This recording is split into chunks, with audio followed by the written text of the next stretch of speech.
Can you hear me now?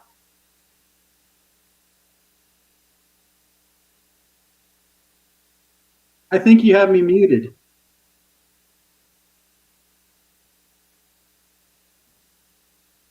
Yeah, you have me muted. You do. You.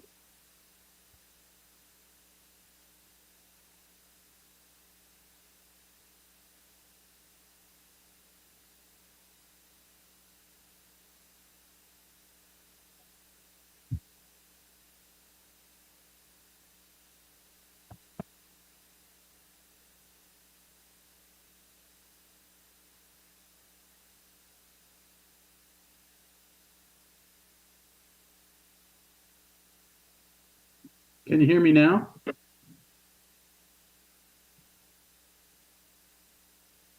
I can hear you. Can you guys can't hear me, huh?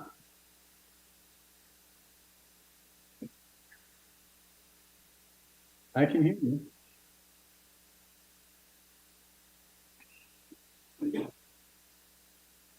Okay.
Now.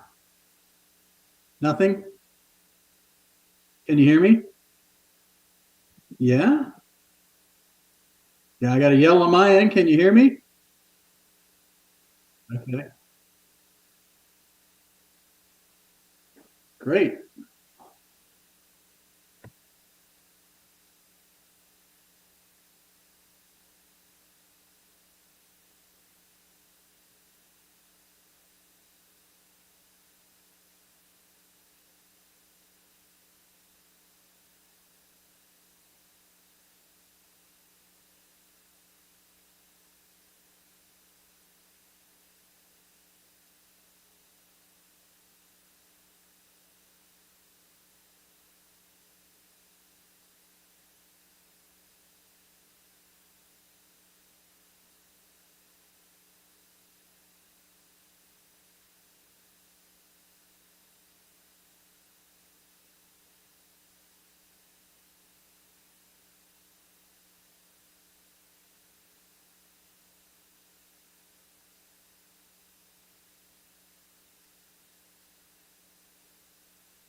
Wade's giving me the nod.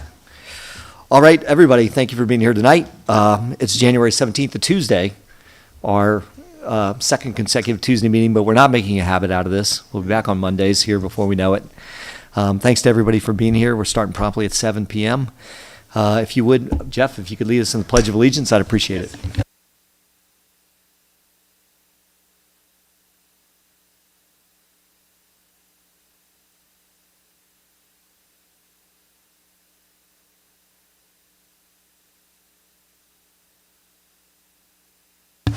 Thanks for that, Jeff. Okay, everybody here, we have all the commissioners. We actually have our town attorney on Zoom.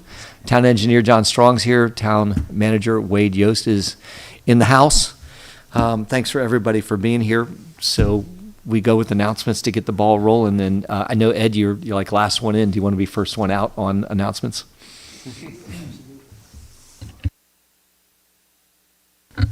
So just in terms of announcements, want to just recognize the Hosanna Community Church for just some volunteer work they're doing with students. They did a big event a couple of weeks ago where they were putting together packages, bags for folks who would need extra support. And then also want to just encourage everyone to support the Poolsville Athletics as you check out the remaining half of the season for their basketball, both the girls and the boys. So just want to put that on record. All right, as well as the wrestling that's out there.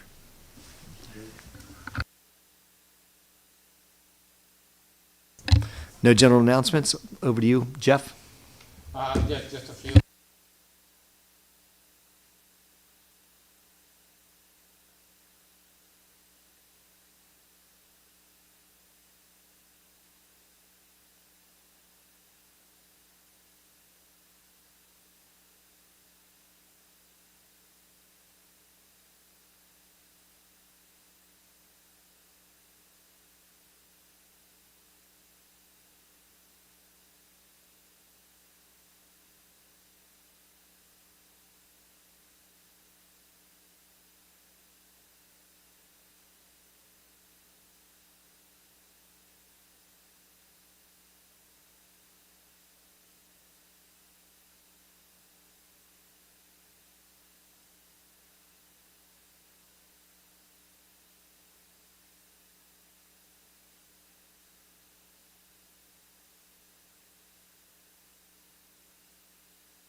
Thanks.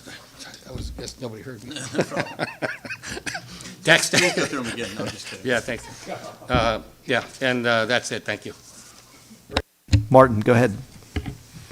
I don't know if what I have would be considered announcements, but I wanted to follow up on an email I sent about having a volunteer and staff appreciation event. Do you guys remember that? We did that pre-COVID, 3 or 4 years ago, and it was really actually, really well received, and I think appreciated. And so I'd love to have us talk about that and possibly follow up on it. The other thing is, I got an email from Dr. Dugarello. I'm sure you all got it too. He's moving his offices. Yes. And that's wonderful. It sounds great for the town, but I think that we need to investigate or bring this back up. We've talked about it before, how to try to incentivize or figure out a way to get some of these strip malls, get more tenants. I mean, he's going to be moving out of there. It's going to be another opening, and I don't know what our strip mall vacancy rate is, but it's probably 60% or something kind of crazy. And I know we've gone on with Jay about this, and he was great. And you can't really pass laws and all, but maybe Jim's idea of meeting with them, maybe something Niles could work on. He's been in a big municipality. I don't know, just throwing things out. But if there's any way we can just get some of those filled or something, that would be great. How about we make a concentrated effort to have the commercial center owners come in?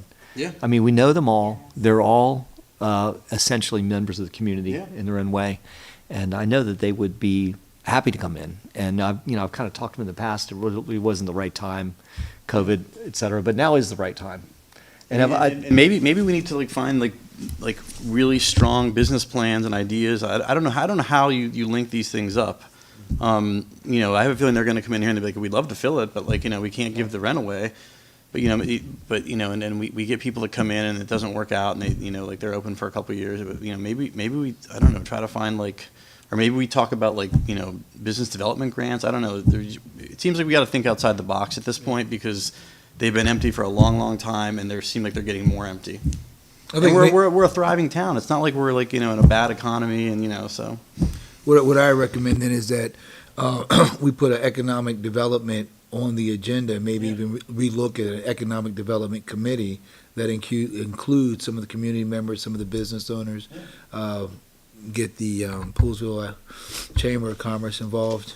But if we go back and say, how do we revitalize what was once an economic development committee, and then also look at that work that's happening with the master plan, how all of that can fit together. We'll need to have an egg store in town.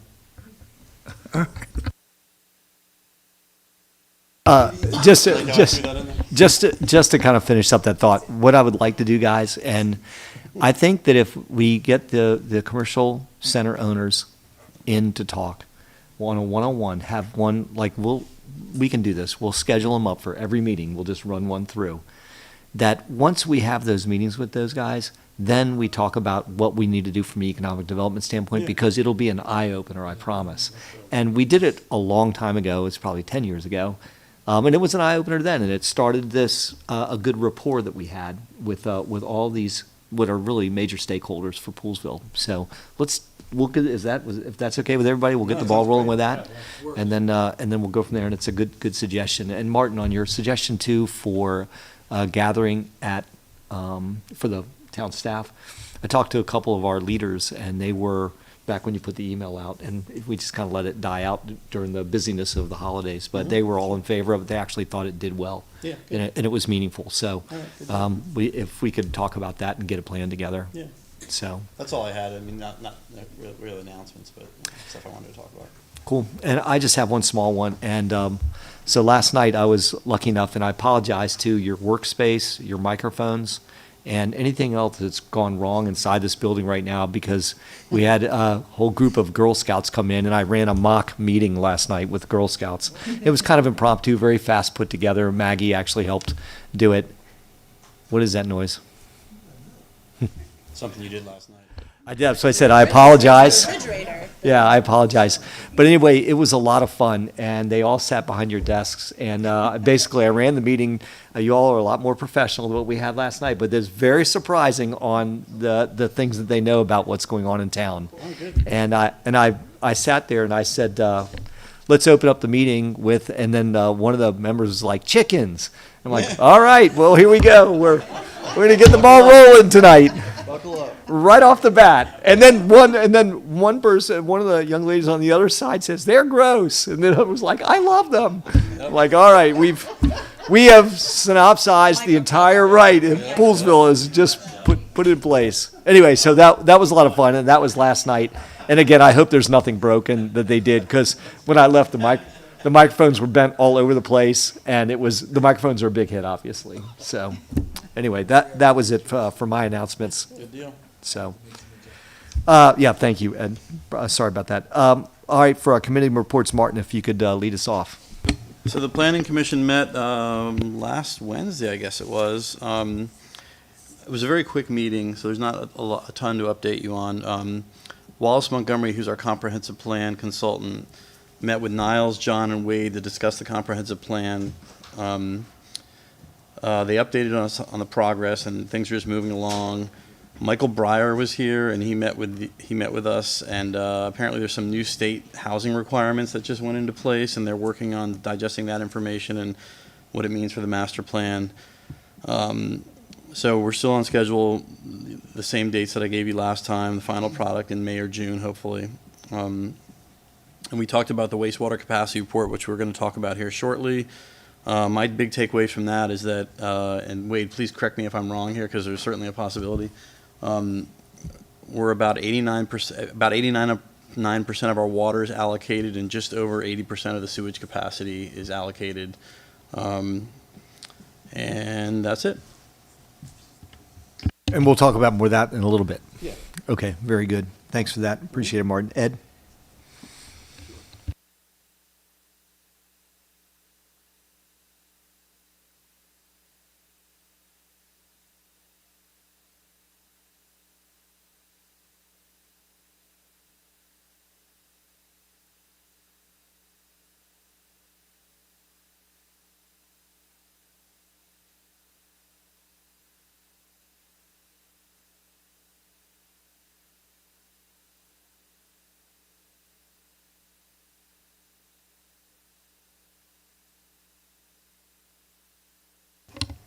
Everybody nice? Oh, yeah. All right, we also met last Wednesday as the Fair Access Committee.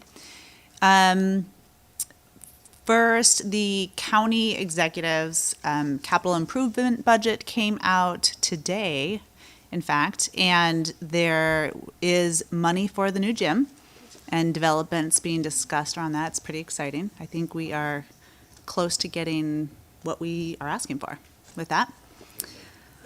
At least so far, we've been pleased with what they've come up with. There also was money set aside for planning for the wellness center for the high school. Not money for the actual wellness center yet, so that's something that we'll be continuing to push for and make sure that that is included in the next budget that comes out, so that that will be completed and part of the new high school when it's reopened, or the new part of the high school is opened.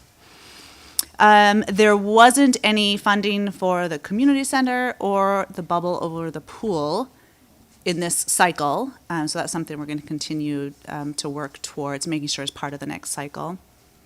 We are expecting the POR from the county in the spring about the community center. So we still think that's moving forward, it's just in the process.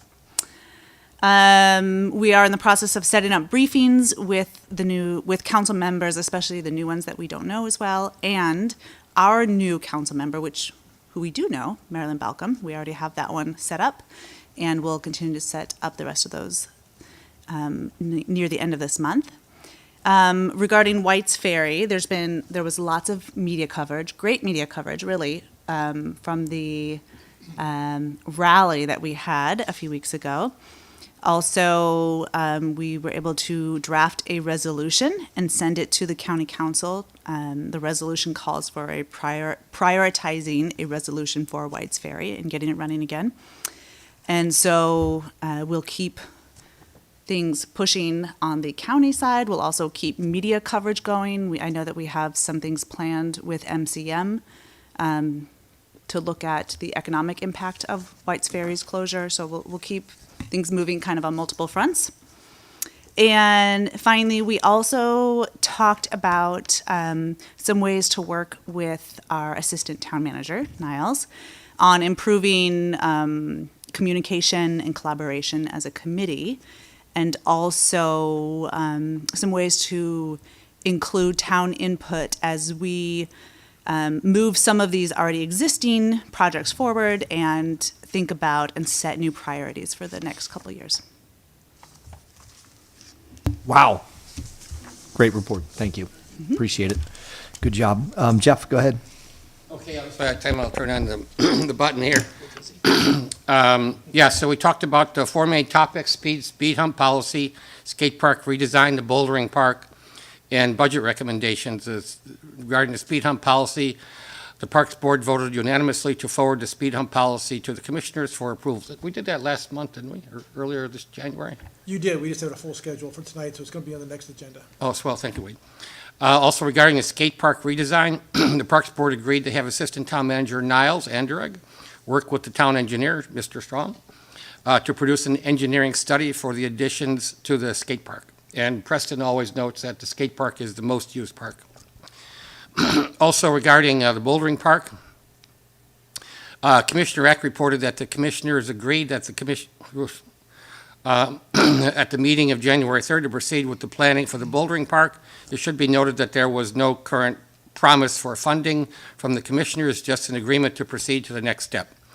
Town engineer John Strong posed several questions to the Parks Board. Where should the boulder park be located? How big of an area is required? How many boulders are planned?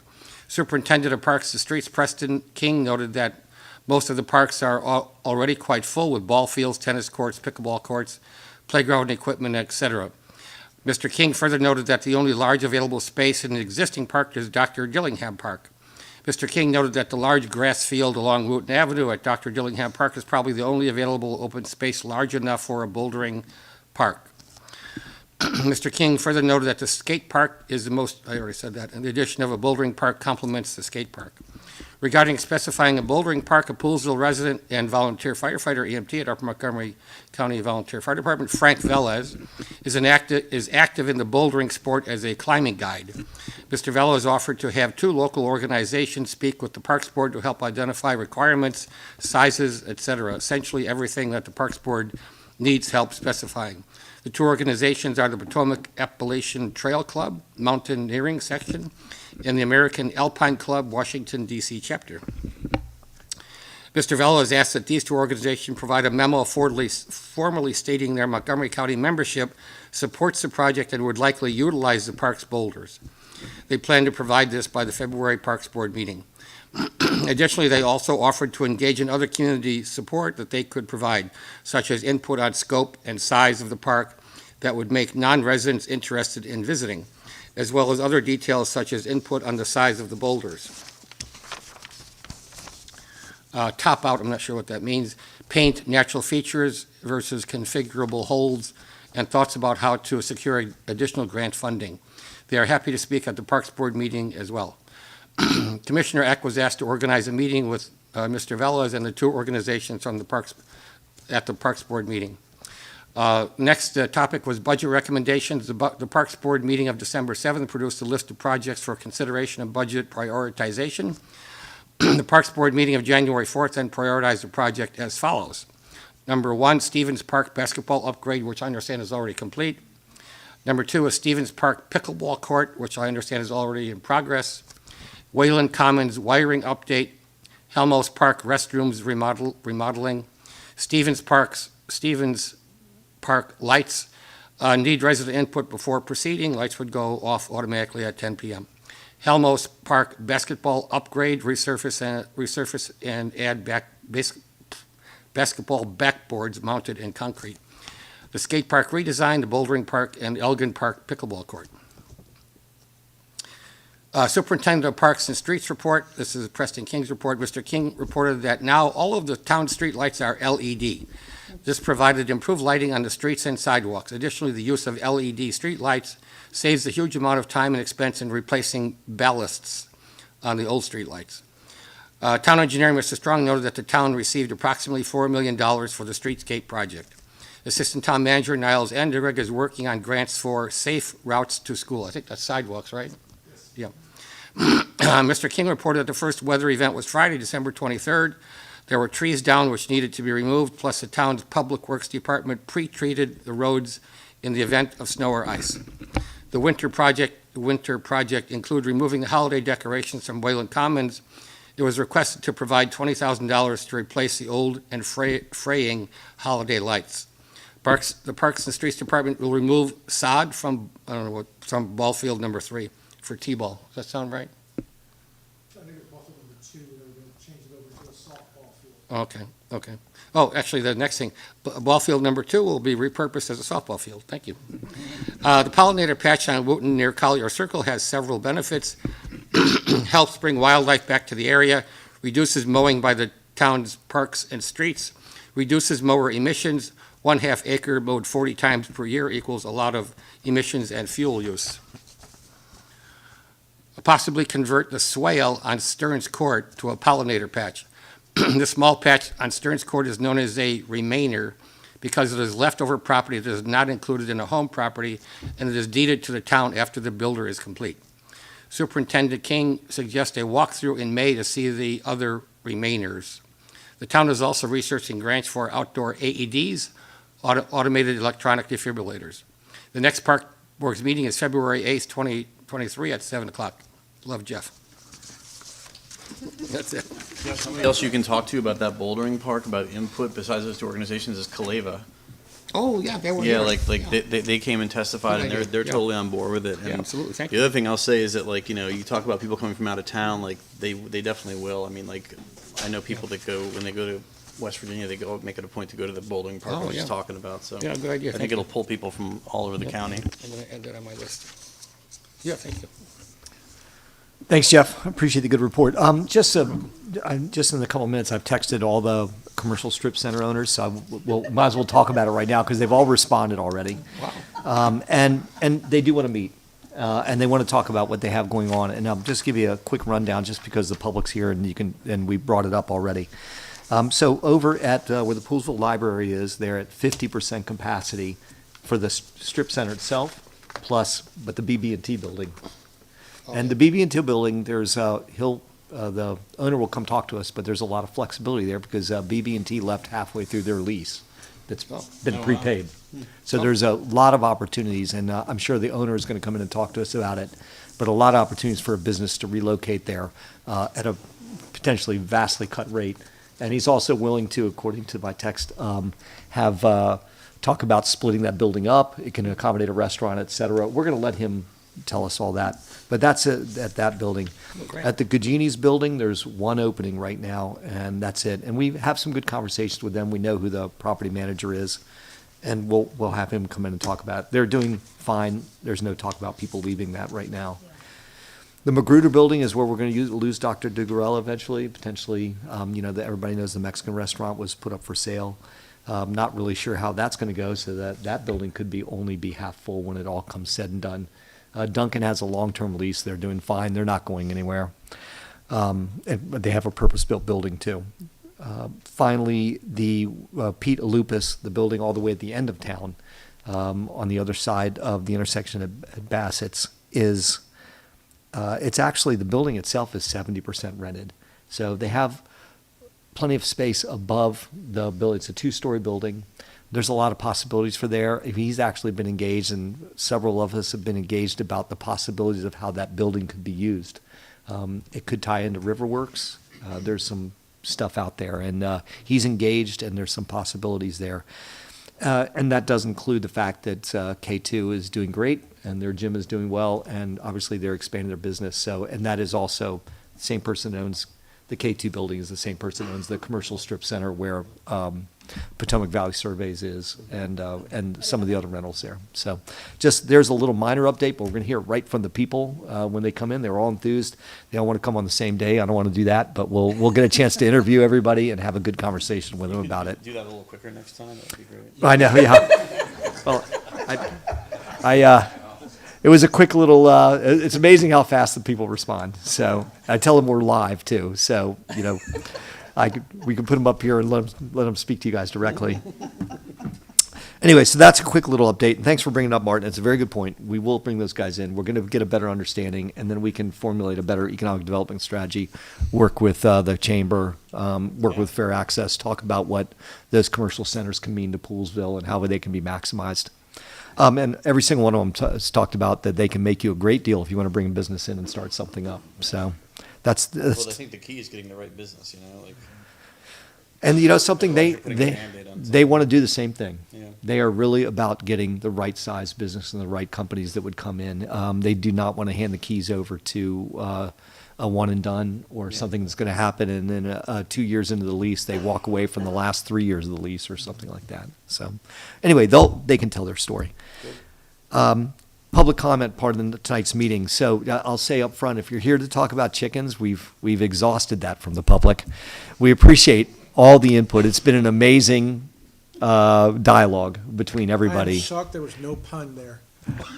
I had some ready to go. You know Jim well. Right. Yeah, I had some ready to go. But he's going to keep it moving. I am going to keep it moving. But no, I'm trying. I can count on Link. Thank you. But one thing Here to point comes. out too is that all the comments were compiled into a giant, big document, and we read them all again, and we figured out how many people were for and against. I mean, everyone's voices were definitely heard and taken into consideration. And it's been great. And I have to admit that it's been a bit of a game changer for me, and I appreciate and I know all the commissioners appreciate all the input, both in person, through our Contact the Commissioner site, being stopped on the street, holding a Girl Scout rally, talking to people at White's Ferry about chickens. I mean, we've heard it. It's been a great little run. So, that almost was a pun. We'll leave it alone. So, anyway, I just wanted to say it up front. Is there anybody else that had public comment that is not on something that's on the agenda as we go down the line? Okay, good. Thank you for that, everybody. We appreciate it. We had a meeting on January 3rd. All of us were present. Could we have a motion for approval, and are there any questions on the minutes? No. I make a motion to approve.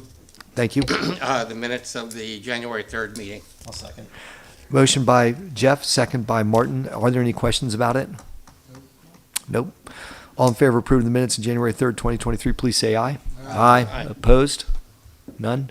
Okay, those minutes have passed. Thanks a lot. All right, ordinance number 224, backyard chickens. Just some quick background, and I appreciate the reminder about all the public input.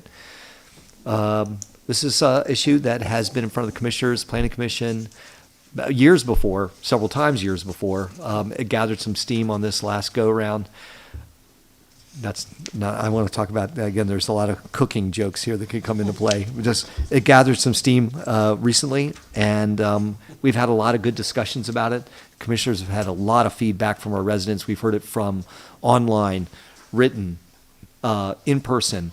Planning Commission completely had vetted it through. While they're working on other things, they still managed to get a lot of good conversations. The Planning Commission has sent us a recommendation to adopt this ordinance 224 as revised and spelled out. And from the middle seat point of view, I think we need to have some further discussions about it. And I'd like to hear from the commissioners and have just a general roundabout on it. There's some of the parts of it that I don't care for. I have to admit, I'm a bit of a changed person. I'm okay with chickens being here in Poolesville under some certain circumstances, but I kind of want to hear from everybody. And if you want to use it as a starting point, the actual revised ordinance itself, you can do that. But otherwise, that's what's been proposed is that ordinance be adopted. And I'm not really prepared tonight to have a vote on that actual ordinance because I'm not sure it would go so well for everybody because I don't think the ordinance is structured really the way it can be. We have an opportunity here. If we want to, we can take it back to the Planning Commission and let them mull it over. But we are the ones that has received all the public input. We are the ones that have had all the writing. We would have to go back to the Planning Commission and have them share all that and let them get all the nuances that we've picked up over the last month or so on this. I'd rather that the commissioners come up with something that's that we talk about that maybe could provide a framework for something that will make our residents happy in the as best they can be happy about this. So I mean, obviously we have opposition, but we also have many in favor. So I lead it off with Martin. You ran the show on the Planning Commission, so why don't you tee us off? You guys know how the Planning Commission felt and voted on. And that, we heard a lot of testimony, as you said, and we considered a lot of things. And, hearing the additional testimony and thinking about things as these things evolve, like I do think that the ordinance there needs to be a couple small changes. I think was it you, Rebecca, who suggested like maybe one chicken every 2,000 feet instead of 1,000 feet of acreage. And then there's a few other things that I think need to be addressed. Wade and I talked about the way it's written would possibly exclude a bunch of people who have houses that have yards that are a certain way that we would need to like restructure it or reword it. So as you know, I'm in favor of them.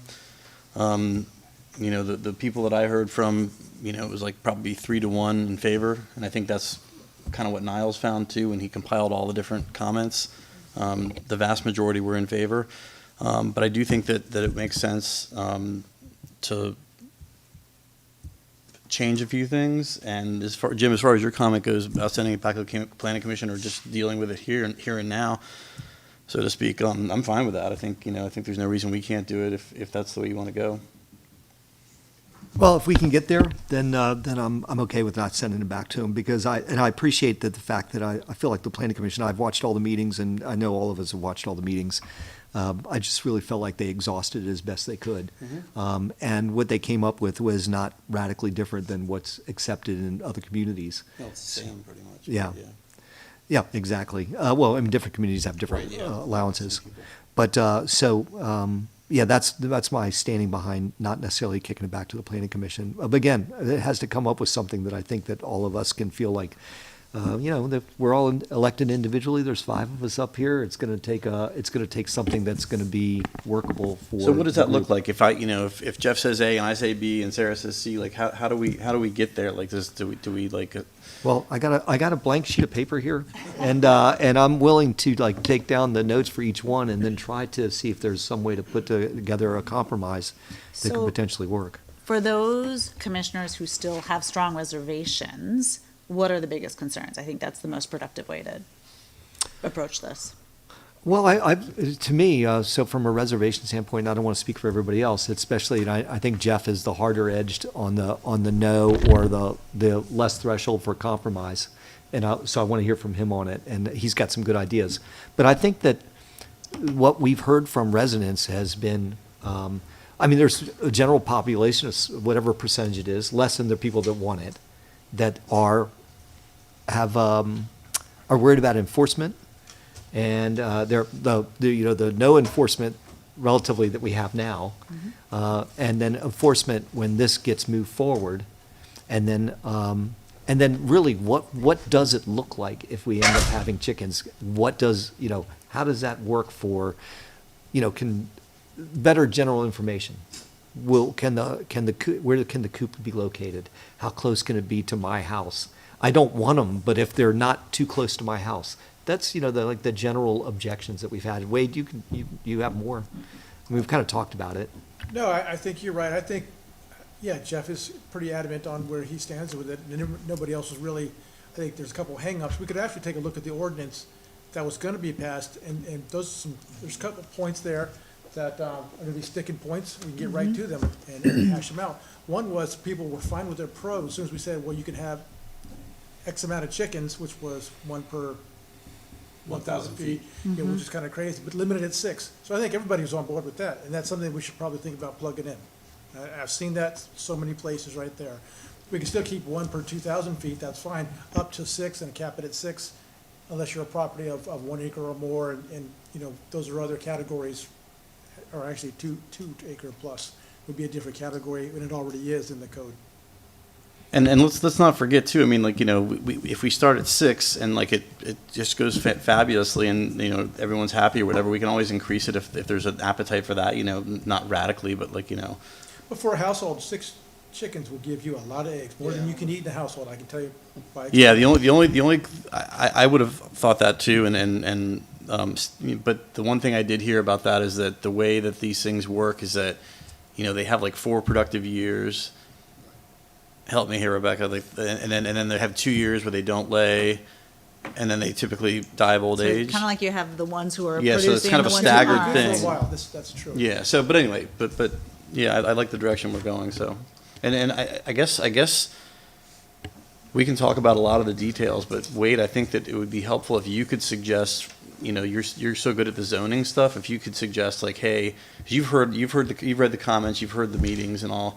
If you could tell us, I suggest you do this for setbacks, and you do this for, that part of it, because I don't think any of us are super familiar with, Well, just before you go there, just a point of clarification too. People, and we know this, Poolsville only controls the zoning of this, right? So it's going to be really, Poolsville's responsibility is, the town government's responsibility is going to be the permitting of the coop, and the initial permit comes in, and then the resolution of the permit, when it's been created, the coop's been created, that our people go back and look at it. Those are our responsibilities. We are still not going to have any governmental responsibility on the health of the chickens, necessarily how Yep. people keep them, et cetera. That is all going to fall under Montgomery County Code. I'm actually okay with that. So really, we just stay focused on if there is going to be chickens permitted, what do our zoning responsibilities lie? For the How structure. onerous is the enforcement, at least initially, or the creation of the enforcement? And you guys, I think we're headed to a good place here, but I really do want to hear from Jeff, because I know that he's got some ideas, and I don't want to, 4 people have a conversation, we get somewhere, and then Jeff's like, well, nothing I said counts. Well, I do have some ideas, but I don't know if I should jump ahead of Wade. No, what? I was just gonna start giving you points to put on the paper. Yeah, well, I'd still rather hear this, because I think then you make notes, I make notes, and then we decide how we're going to put them on the paper. Okay. then we'll come back to that. Is that okay, Martin? Yeah. That was your suggestion. Well, I have two completely different ideas. So I'll just go over idea number one.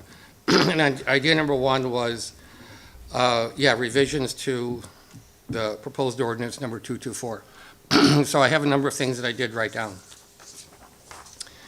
And I can give you this piece of paper, so if you don't necessarily need to write them down.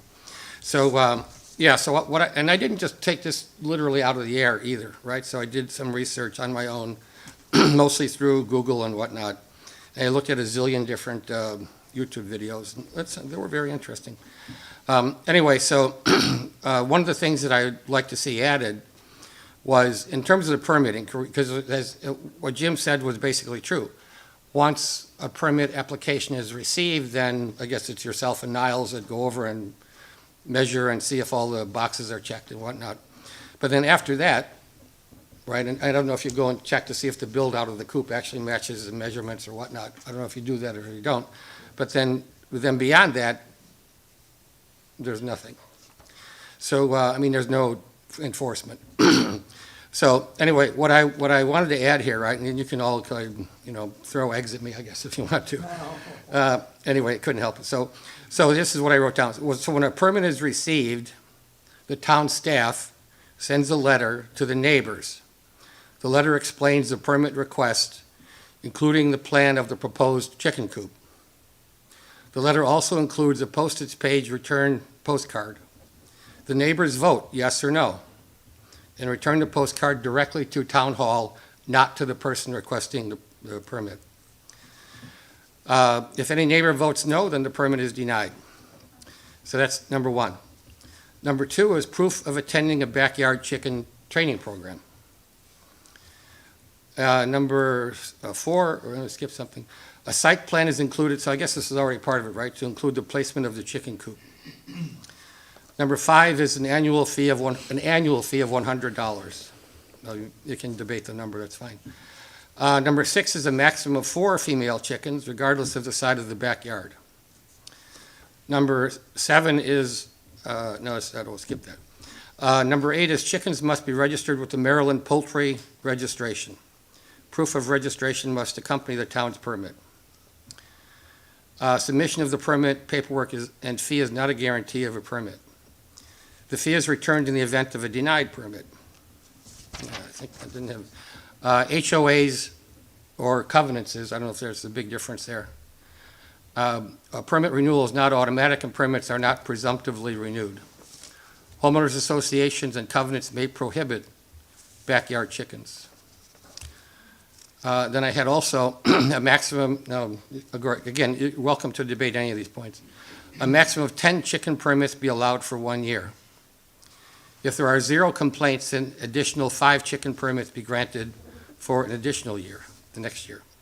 If there are any complaints whatsoever, then all of the permits are revoked, and the chickens must be rehomed safely, and the coops must be removed within 30 days. Now, of course, some of this stuff you might disagree with, but anyway, it's points to discuss. Now, I would also like, since I have my microphone on, to talk about my second idea. Before we move on, could I just maybe ask a question? Oh, sure. Yeah. Wade, are there any other structure permits or pets that require neighbor approval? No, And any other pets that require proof of training to have as a pet? no. Okay. That's useful information. I don't personally consider a chicken a pet, but that's a debatable idea, of course. Now, this is a completely different idea. So that is delineation. Now, this is a different idea. So this idea is what I call a community chicken club. The idea of a community chicken club is not unique. There are several examples of community chicken clubs available via Google search. The community chicken club is essentially a chicken coop that is located in a common area. It is financed and managed by the members of the club. The club has all the same benefits of education, animal care responsibility, egg collecting and egg sharing as individual backyard chicken keeping. The members establish an organization, such as the Poolsville Chicken Club. The club is entirely responsible for the care, feeding, well-being of the chickens, daily cleaning of the coop, sharing of eggs, and all other chicken keeping duties. The chicken coop for the community, for the chicken club, would be located in an area accessible to the club members. In Poolsville, the community club could possibly be located in an existing park, in an existing park. The club establishes an annual fee for the members to join. The annual fee covers expenses such as building and maintaining of the coop in the coop area, food for the chickens, veterinary bills for care of the chickens, electricity to heat the chicken coop when it's cold, water for the chickens, predator-proofing the coop, purchase of proper predator-proof and sanitary food containers. The Community Chicken Club schedules members to do the tasks, letting the chickens out in the morning, securing the chickens in the evening, keeping the coop area clean, check on the health of the chickens, feed the chickens, replacing the bedding, collecting the eggs, equitably sharing the eggs. So now I wrote down some pros and cons of the Community Chicken Club versus backyard chicken. So pros for a Community Chicken Club versus individual backyard chickens, equitable and fair. A Community Chicken Club is more equitable and fair because joining the club is available to all residents to join and enjoy the chicken keeping club, not just residents with large backyards. Note, not all residents such as townhomes with narrow backyards and homes with smaller lots would not qualify for a backyard chicken permit due to the distance. A community chicken club is fairer. Fairer in terms of sharing the expense. Potentially not all families would be able to afford the expense of building and maintaining a chicken coop, plus the feed and veterinary bills. A community chicken club has all the same benefits of education, animal care, animal responsibility, plus egg collection and egg sharing with all the club members, as does individual backyard chicken keeping. Reduces the individual burden of, reduces the individual burden of daily chores as the chores are shared as scheduled amongst the members. Does not pit neighbor against neighbor when chickens or the coop gets out of control. Cons for a community chicken club versus individual backyard chickens is less convenient than in your own backyard. So, would it be easiest, you're done? I am. Okay. Would it be easiest to go use it to go by point of his points and see if we agree or if there's any, because there's a lot of things on there that I think, well, we should just talk about. Well, let's look at it two ways on for Jeff's proposal, and I appreciate everybody listening and Wade taking notes. I took a bunch of notes too.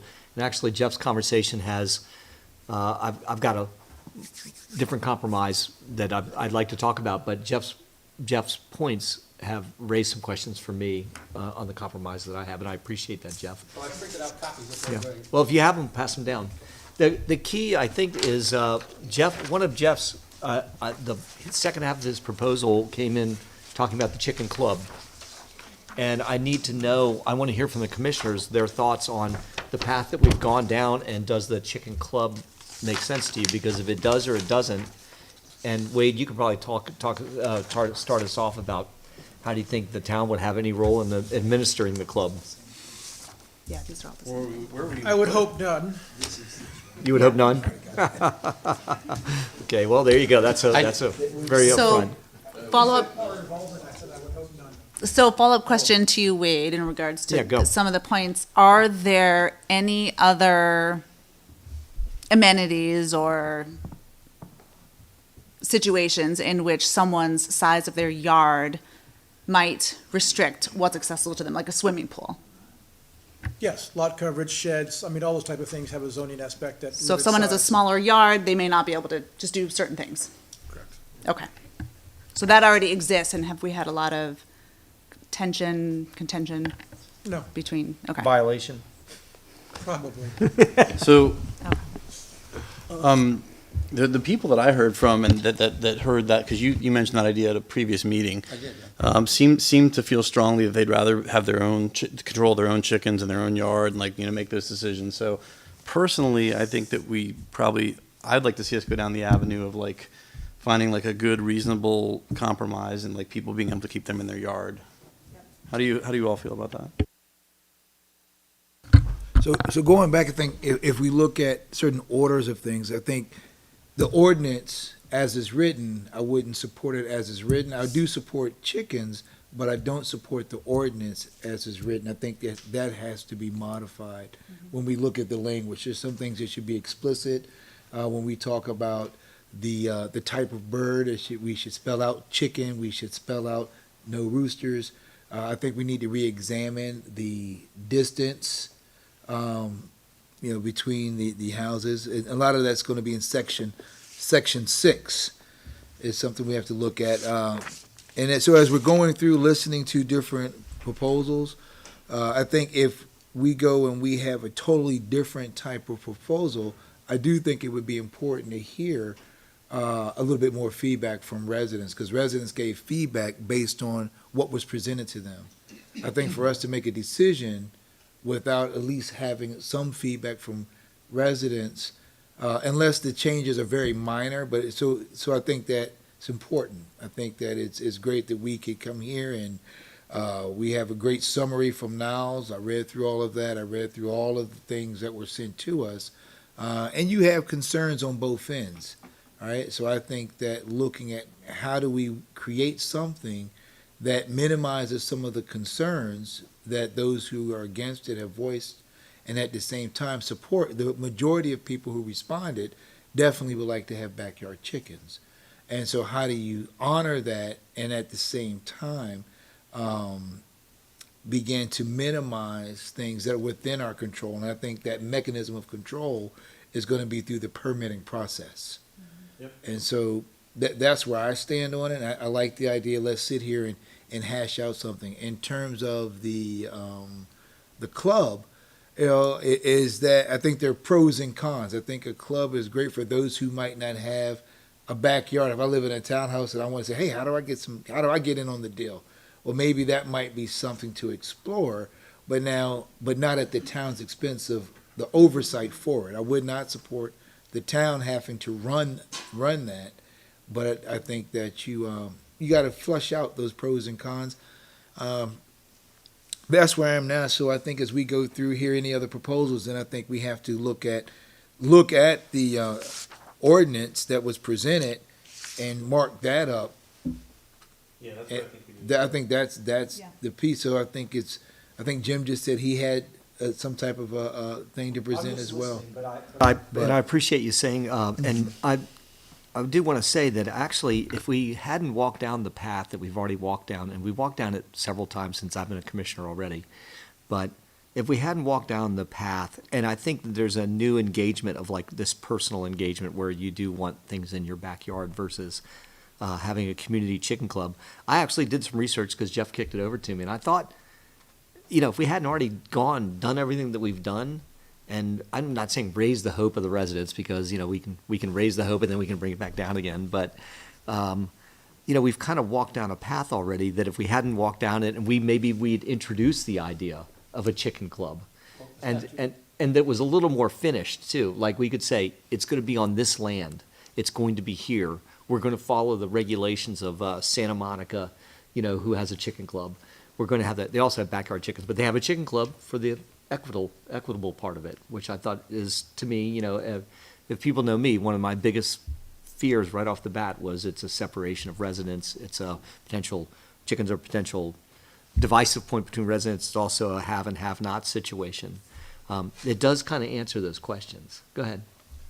I just want to say, so all the comments that came in were relative to backyard chickens, but I don't think the folks were necessarily given the choice. So if they weren't given a choice, then they could either say yes or no on one choice. So I don't see that they were necessarily given a choice. And maybe some folks would say, no, I'd rather have this than have a thing in my backyard. So I wouldn't want to just disregard it on that basis. The other thing is I made a conscious effort, which you notice I have like almost no margins on this page. I made a very conscious effort to try and get all this to fit on one page. I actually have a much more complete plan, but it was 3 pages. And I don't think people wanted me to go over 3 pages worth of stuff. So, yeah, the idea always has been that even if it was at, I'm just making something up here because I have no approval for that, even if it was at Dr. Dillingham Park, in that big green space or some part of that green space that's along Newton Avenue, right? That's not in anybody's backyard, but it would be accessible to many people, even the folks that have a smaller backyard and wouldn't qualify based on the distances. So that did feel fairer to me. The other element of that was that there was no intention to have the Poolsville staff responsible for it. The intention was to have the club members be responsible for it, and they would have their, and again, this went into my 3-page report plan, where they would give the names of who the members are, and then, you know, if Preston happened to be walking by and saw that the fence was broken, he would know who to call. Not that Preston would be responsible to fix the fence, that kind of thing. So all the responsibility would be with the members, not with the town staff. So I know that was, someone mentioned that. And, yeah, so the whole idea was, you know, to be fairer, because obviously there are some folks that might be interested in chicken, but their yard just isn't big enough. And so it seemed, yeah, fair, and also sharing the expense, right? So it would be less expensive for some families. Go ahead, Mark. So, Sarah was going to be next. oh, sorry. Well, I just want to say first off, I agree with Jim. I love all the engagement. It's so great to see lots of people at town hall meetings and sending in feedback. And I think all of us commissioners, and I hope the community remembers that at the end of all of this, we're all still neighbors. We all want to do what's best for our community. But the fact is that the majority of people, 2/3, are in support of the resolution, even as it stands. And so I don't want to, just because we may feel more affinity towards someone's concerns who's not in support of it, I don't want to hold up the proposal just for that reason. So I think we should listen to the voices that have been shared. Second, I really don't believe it's our job as town government to tell people what kinds of pets they should have, you know, even if, you know, Jeff, I know you don't see chickens as pets, but we've heard from numerous residents that that's how they view their backyard chickens, just like I wouldn't view a snake as a pet, but some people like snakes as pets, and that's fine. I think people should be able to choose what kind of pets they have in their home. I also believe that people should have the greatest amount of freedom to do what they want with their own property that they own within reasonable limits, and I think that's why we have permitting processes, and I think that's great. And when it comes to, I'm thinking of the perspective of sort of sustainable Poolsville, anything that increases biodiversity and increases our relationship with the natural environment. We live in the natural environment. I love that we brought up the pollinator garden and how it's helping to increase habitat for biodiversity. So I think we need to trust our neighbors to make common sense choices, just like we might do something to protect our plants from deer who wander into our yard and might want to eat them, or squirrels or whoever it is. We live in the natural environment, and we want to actually invite animals and plants and insects from the natural environment to be a part of our habitat. We are healthier as a community for that. And then finally, I think as people are building, rather than setting up the postcard system, I'm afraid actually would increase divisiveness between neighbors. Instead of just saying, hey, walking over to your neighbor, I'm thinking of having chickens. I know that you have dogs, and I just thought we'd talk about this for a minute. This is where I was thinking of putting it. How do your dogs do around chickens? Okay, what can we do? Like, I think we should give people a chance to just be neighbors rather than trying to anticipate what challenges might be in one specific circumstance and then make a law that governs, or an ordinance that governs everybody because of that one concern. I really think we should not have a ordinance book that is this thick. We should have as few limitations and ordinances as possible that allow people to have the greatest amount of freedom while still protecting the rights of their neighbors. This is our ordinance. Right. But I don't want to double it, is what I'm saying, in the general principle, right? So. So I just want to remind people too that and I got a message from Lexi on the Planning Commission and also Kevin Schramm. They contacted surrounding municipalities and asked if there was any problems, and the answer was like, yeah, pretty much none. Nobody could think of any. I asked Niles, who was in Rockville, and he's like, I don't really remember any major problems. I think it was pretty smooth. So that's one thing to remember. And I think, as far as the club goes, I think people want the freedom, the same freedoms that like most of the rest of the county has. I mean, like, they don't want to, you're basically telling them like, well, we're going to give you this watered down version. So I don't think that would fly. And to that end, I mean, like, so we're not here all night talking about this. Can we all agree that we either advance the idea of a club or that we'd like to say, okay, a club's not going to work? I don't think it's been given opportunity, because we didn't ask any residents to comment on that. And, I mean, as I said before, they weren't given a choice. It was either backyard chickens or nothing.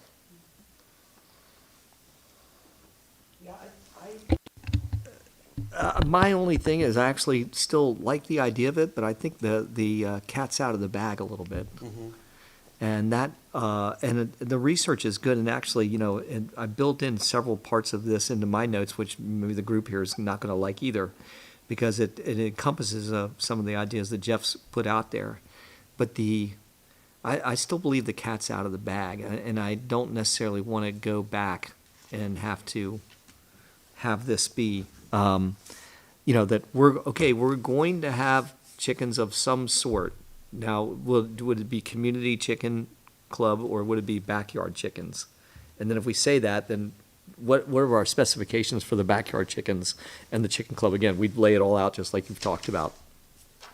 I'm not sure if we're going to gain any more yeses for the personal freedom people on the backyard chickens versus the community chicken club. I would have rather started a chicken community club and just do this, like put it at Dillingham Park and have it be something that it's effectively run like an HOA for chickens. Why do you think it's too late? Well, because I think that, and first of all, I said I like the idea of it. I think that, first of all, it's, I think our residents have expressed themselves in the way that the vast majority of people that have also adopted backyard chickens versus chicken community clubs have done. So we're kind of echoing, it's like goes against the tide a little bit, even though it's a great idea. And instead, that's why initially it would be something better. But I just feel like the tide that we've heard from the Planning Commission has been, no, backyard chickens, some people can have them, some people can't. I do want to make sure that we know that there's a difference. Chickens are wild animals and wild birds. You don't keep them inside your house, so there's not a inside your house component to them. They are outside. I mean, if you want to bring them inside, that's up to you, but I wouldn't. Chicken diapers. But anyway, I just think that it's. I'm not trying to shoot it down, but I think that if we, I want to hear from the other guys. If you don't think the chicken club's a good enough idea, or it's going to be something that's not going to fly, then let's take the best ideas out of it. Yeah, I'll jump in. So I think as I'm listening to it, and the more I think about like a chicken club, I think it would be mixed support. I think if I'm in the townhouse, that's my only avenue to being able to experience chickens and eggs and all the other things that I hear all these benefits of chickens, but I can't participate in it. By all means, I'm going to say, yeah, let's look at the chicken club. If I look at the person who has the house, who has the property, and says, no, I want to walk out my back door and go take care of my own chickens because I don't want anyone screwing up something. And then you look at the land, who owns the land, and who gets sued when there's a problem, right? Does the landowner rent out the land to the club? And if it's town land, then ultimately the landowner holds responsibility to the renter. Something comes in, my concern with a club in a public place is somebody, be teenagers or it could be adults, somebody says, hey, we're gonna come pull a prank and let's go set the chickens loose. I mean, things happen, and, yeah, so going back to the club piece, I think, Jim, when you say, the thing's already out of the bag, I think listening to folks who wanna do it, right, the club would be an alternative if they did not have the space. Right. By the way, It's- it's a good But enough an I like idea. the idea. It's Yeah, still Like, it's it could still be- available. it could still be pursued Yeah, I was just Yeah. gonna say, aside it from the feels like a ordinance. both and. Yeah. Like, it feels patronizing to come back to people and say, I wanna have chickens in my backyard, to say, well, we don't trust you with chickens in the backyard, but we'll set up a club for you. Yeah. I wanna give people the personal freedom in their own property to have chickens if they want. And let us And have a if there are club. those who can't, good for them. They should organize their own club and co-op. I don't think it should be the city setting up clubs for people because we think we know what's best for them. Well, I mean, I know this is a bit of a reach, but go with me here. We did it with our community garden, and that was a club that was created to potentially, and the plot of land was donated. The community garden is upkept. It does work in that way. So But people still but it's have their own interesting- gardens. It's interesting that Yes. of all the comments, I mean, I'm sure when the community garden was set up, like, people probably said, we want a community garden. I didn't hear one person or read one email that said, how about like a chicken, a co-op or a chicken community thing? It was always like personal backyard chickens. That's what they were adamant about, so. The only thing with the community garden, it doesn't prohibit someone from growing their own tomatoes and peppers in their own backyard. Yeah. Right, but I think that the club, I like the concept of a club, especially for those who Yeah. don't have the space, right, or who don't really feel like being bothered with all the other responsibilities that come with it. But I think there's something to be said about home ownership and being able to do what you want with your own property up to a certain point. So that's why I'll go back and say, go back and let's look at the ordinance and say, okay, if we were to improve what's been given to us, what improvements would we make that would incorporate the feedback of both those who are against it and those who are for it, right? If I would like to make one more point, and that is that, and I know this might be totally monotonous, but this book here, and I made a few notes about what this book already restricts you from doing on your private property. I'm happy to read this. The location of your refuse containers is restricted. The accumulation of snow on ice on your sidewalks is restricted. Let's see, what else? A premise or structure that's found and declared by the town officer to be a nuisance constitutes a fire hazard, hazard to safety or health. And I'm just picking out a few of these things. The town officer may enter any structure, dwelling, or premise in the town to perform a duty charged to him. Certain discharges from swimming pools are prohibited. Prohibition of new private residence wells are prohibited. Septic systems are prohibited. Town hookups require a waiver. There's water shortage emergency conditions. There can be a curfew. There's page 11, item 20, has rules about dogs. Item 23 on page 11 is rules about filth, garbage, house numbers, livestock, including fowl, noise, sidewalks, weeds, and there are a whole bunch of stuff on community relations. So, I'm just belaboring a point which I know I'm going to lose at, but the town already has this book of things you cannot do or was restricted on your property. You cannot have a dilapidated car for more than 45 or 48 hours, something like that. I mean, that's what this book is all about. So, Jeff, I get you loud and clear on this, and I know where you're headed with it. I'm thinking it's a pretty, it's a counter to Sarah's conversation about what, the personal freedoms that come with owning property, and that, and do we do this? Do we have ordinances that do this? Well, yeah, we do. Do we have this that are restrictions. Yes, we do. And so I appreciate that, Jeff, because, I hear what you're saying loud and clear. The town does regulate quite a few things that take place, and that the freedoms aren't just universal for use of property. And most of those, everybody here knows, and me being in the business, it's all about obviously respecting your neighbor, as also respecting their legal right to the enjoyment of their property. So I think that that's why we have those pieces in place. I don't want to cut off the community chicken club idea. I think it's a good idea. I think that people could run with it, but I do think that the sentiment amongst the commissioners is, sentiment amongst the commissioners is that it's probably, it's got good ideas, but it's probably not one that can fly. So what I'd like to do, unless someone says otherwise, thank you for that one. Thank you. What I'd like to do is focus on, and again, I've taken a lot of Jeff's feedback on this too, taking, as Ed said, the ordinance as it sits in hand, and talk about revising that, because we know that that already has legal standing in many places. It's something that has already been created from a legal standpoint from our own attorney. It has comparatives to other jurisdictions.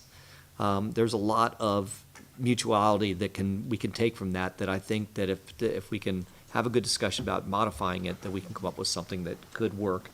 Again, taking in some of Jeff's ideas. And I don't want to, it's only, is that 8 o'clock? 8:10. Okay, we're good. I don't want to go on too long about this, but I did make a list of what I considered to be modifications, and if we could maybe start there, and then I'm willing to have some pro and con back and forth, but I think it kind of gets us to some degree where we want to go. And there's 6 already tenants of this, or no, there weren't 6, but there was a group of the original ordinance that was written by Jay. I want to see us have, and I'm going to go from 1 downwards. There was some talk about 1,000 square feet. Then we kicked around 2,000 square feet per bird. And what I'd like to do to even simplify it, and this was after talking to town staff, was have it be a maximum amount of 6 hens. And make sure that our ordinance says hens, period. Chickens only, not pigeons, not even if I've sold houses before that have people that have guinea hens, and they are as loud as a horn honking. You can't have them. Okay. So I want to make sure that that's spelled out. I also want to make sure that there's a maximum square footage coverage ordinance that's built into this. That was number 2. That stays the same. The setbacks stay the same at 15 feet. The 100-foot from dwelling or principal, to me, answers to some degree the people that are worried about what their neighbors are going to have on their property. So I think that's vital to maintain it, and I think it gives. You may not like it as a neighbor, but you've been protected to some degree. So what point are we on? I think it's on number 4. But I renumbered them. Number 4? Yeah. 100 feet. Real quick, Jen. Yeah, go. For the 6 hens, Yeah. and are we going to say 6 hens for a 1 acre or less lot? Like, is there going to be like someone who has Why don't you 2 to say- 5 acres? Mm-hmm. Why don't you say Are we 1 hen every limiting 2,000 to feet, them but with to 6 6 maximum? hens? That doesn't Well, seem reasonable. So we did this. Now, I'm not in favor of having, there's people in Hunter's Like maybe Run. max 12, but like if you had 5 acres. I'd like to, there's very few places in town that have 5 acres. Sure, right? They're on the very few. outskirts of town. Well, in town residents, it's very limited. I'm one. Wade, go ahead, Tommy, I see you want to say something. No? No, there's about a dozen properties, but we could take a look at dividing it up. What we're concerned about is gonna be 3/4 acre and below. Right. Is what we're kind of talking about. Yeah. And 2+ and RDT, or PRD now, they actually have their own. Yeah, that's not the zoning we're stuff. talking about. So they wouldn't even be included in this. Right, and so we need to make sure when Jay and I take a look at this, and then exemption from hens, instead of just crossing out poultry or birds, we'd make sure it accept. Right, and, hens. Yes, Chicken Oh, okay, hens. so we So don't have that to would worry be- about anybody more than an acre. right, and somebody Okay. else can not have pigeons or whatever also. Perfect, Yeah. Yeah, okay. no pigeons, The no, language has to be very. no clear. guineas Yes. either. We have to be very specific about Why don't that. you put in parentheses, to include hens, and then in parentheses, no guinea hens? Is that a I'm not sure. We will have to see what the legal Right. term, whether it be poultry Right. hens or chickens, or, I really don't know off the top of my head. So getting back to it, as Wade said, this is three-quarter zoning, half-acre zoning, et Got it, cetera. okay. I still just want to have a maximum of 6. We kicked it around, town staff and I kicked it around today, about 2,000 square feet versus 1,000 square feet. And really, it just comes down to that most of the town is 1/3 acre zoning. That's 14,000 square feet. 6 hens equals the max you could have on that if you had a 2,000 square foot restriction. So to make the restriction higher, to limit the amount of hens, that kind of doesn't make sense to me. So I'd rather see it be just, and it also too, remember, town staff has to administrate this. Yeah. Yeah, I could live with 6. Yeah, I Yeah, could So too. just say max 6. too. And I know that there's going to be an argument, and I don't want to go through each one if we could, but I know there's going to be an argument that, yeah, they stop laying, and then you don't have them. Then, okay, so now what happens? You know, that, and then do you get, I don't want to be 6 laying hens. No one's going to go check underneath the chickens to see if they're kicking eggs No, out. that's just what, when you Right. raise hens, that's just part of it. Yeah, they're going to be, know that. they're going to be productive or not be You productive. bake them, and you're done. And by the way, and before, Mark, before you say something, I want to thank everybody that's watching us on right now, online, that is texting me, and I appreciate you. So let's keep moving. Yeah, so Bart, do you have something else? No, I think 6 is fine, and like I Yeah. said before, I think we can Did you have always- something else on the first 4 that I had? Nope, No, I I think think that we can always works. Jeff, revisit. he's in section 6 of the ordinance. That's Hang correct. on. I think we can always revisit it, like in the future, if you Right. know, it's going really well and people really want 8 or something, you know, we can Yeah. talk I think about it's a that a year or start. 2 Yeah. from now, so. I agree. Starting point. I yeah. prefer not even to talk about it in those terms. Let's just get this. Just one day at a time. You all one be day at There a time. is wiggle room. You all will be commissioners then when that happens. Back to it. We keep the setbacks, 15 feet and 100 feet from dwelling. The coops must be in the backyard. That makes sense. Yep. Permits are required. This is my additional one. I mean, obviously, permits are required, but all chicken coops must be permitted, existing and new. Okay. Okay. We keep the permit fee as $30, I think. Keep the permit fee $30, you know, more would probably make a little more sense, because I think that we all have to face up, and town staff and I talked about today, that there's gonna be a heavy enforcement period of sorts over the next few months if this gets adopted. But I think once we get it in place, it settles down. Must be, that's old and new. So you existing chicken owners that have lived in sin for the last however many years you've done it, be prepared. We're gonna need to have you Grace be period. permitted. Yeah. Now, those are the basics. Can I ask a question? Yeah, go. What happens if a person who already has chickens doesn't meet the distance requirements? The code enforcement will take action. And that's how we got to this place we are now. Code enforcement was taking action against a resident, Oh. and they came to the planning commission. We looked at, taking a look at this, redoing this ordinance, and so we stopped the code enforcement until such time we go through this process. Oh. So that will pick back up. Why did you initiate enforcement? Complaint from a neighbor, as all code enforcement Well, stuff. imagine that. Thank you. Okay, Jeff, thank you for providing clarity there. So, back to it. We've got our 6 points that I think we're here having, and maybe we can all agree on it some way, shape, or form. But here's the big ones and again, we talked about this with town staff today, and I need to hear from town staff, and I need to hear from the commissioners. One of Jeff's ideas was chicken class, and there are online chicken keeping classes. There are several that are free. I looked at them today. There are several that cost. We could say, and now I'm in the process of trying to work through the objections for the people that still have a voice. And without standing on a table like Abe Lincoln and holding my hand up, everybody's voices matters. The people that don't want them, the people that have, that it's not a simple majority. If it was 51 people wanted them and 49 people didn't, the 49 people's voices still matter when it comes to putting this agreement together. So I need to know, do we think a classroom, having residents, when they apply for a permit, have to attend a class online? Okay. Again, we don't require that for any other pets. And I'll just let me finish real quick. You know where I'm going to go with that. Right. Well, I don't think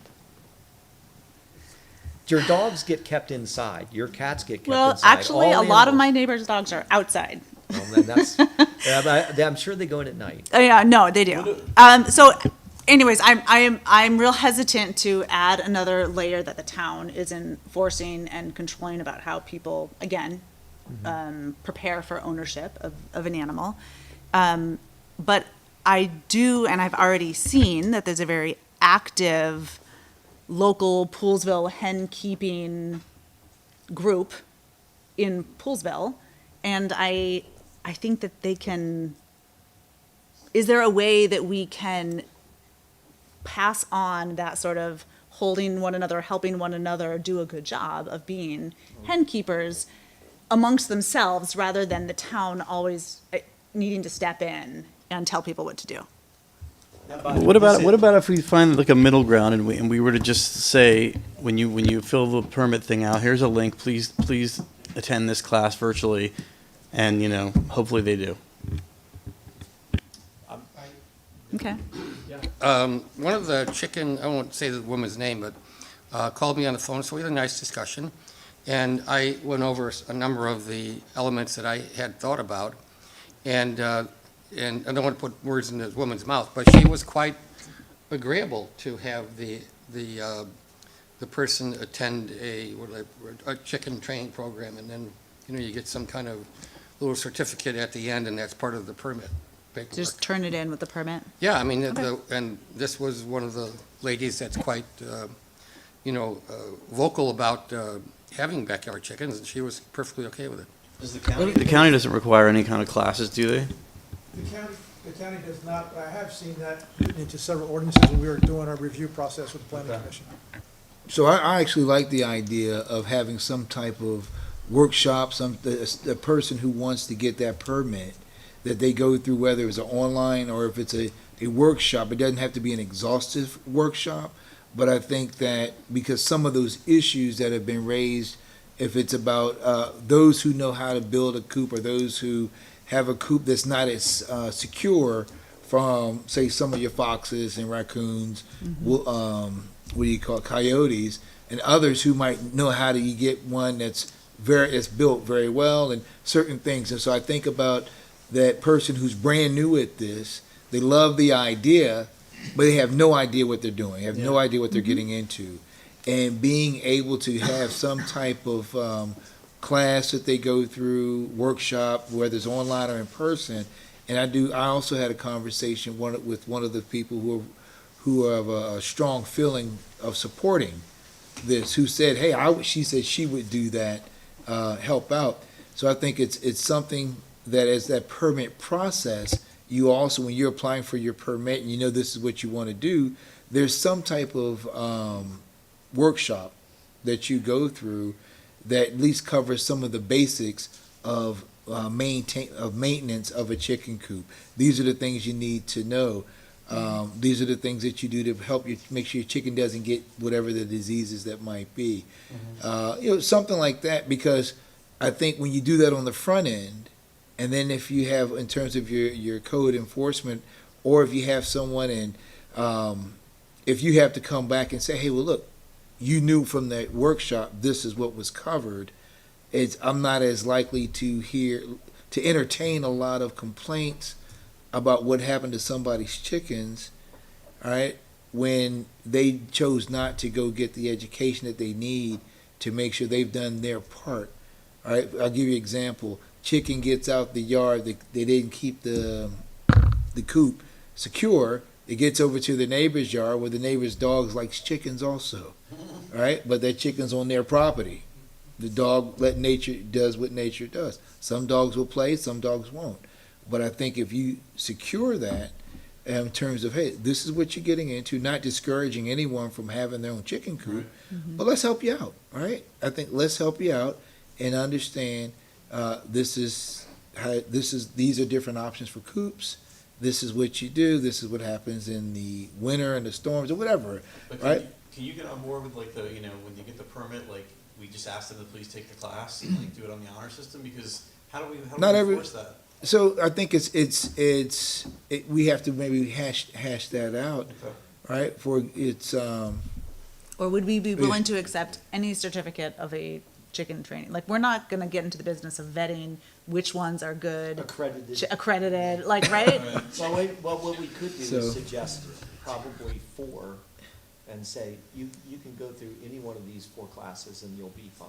And maybe we could, and the other It idea still then. puts the onus on us to kind of vet. Well, which here's the ones. other piece. They're If you're all looking good. at hashing something out, the other piece too is those who are saying, "Hey, we would like to be able to do this backyard chickens," and those who say, "Hey, I'll volunteer to come teach that." Hey, on these days we have 30-minute workshop on, and here are some times, right? And then that person could come, or they could do that online piece, and they have some type of print out some type of certificate that you went and you did the online piece. I'll give you a side note, and maybe it's something I have to do. Is I coach girls basketball at my school for parents who want to be volunteer drivers.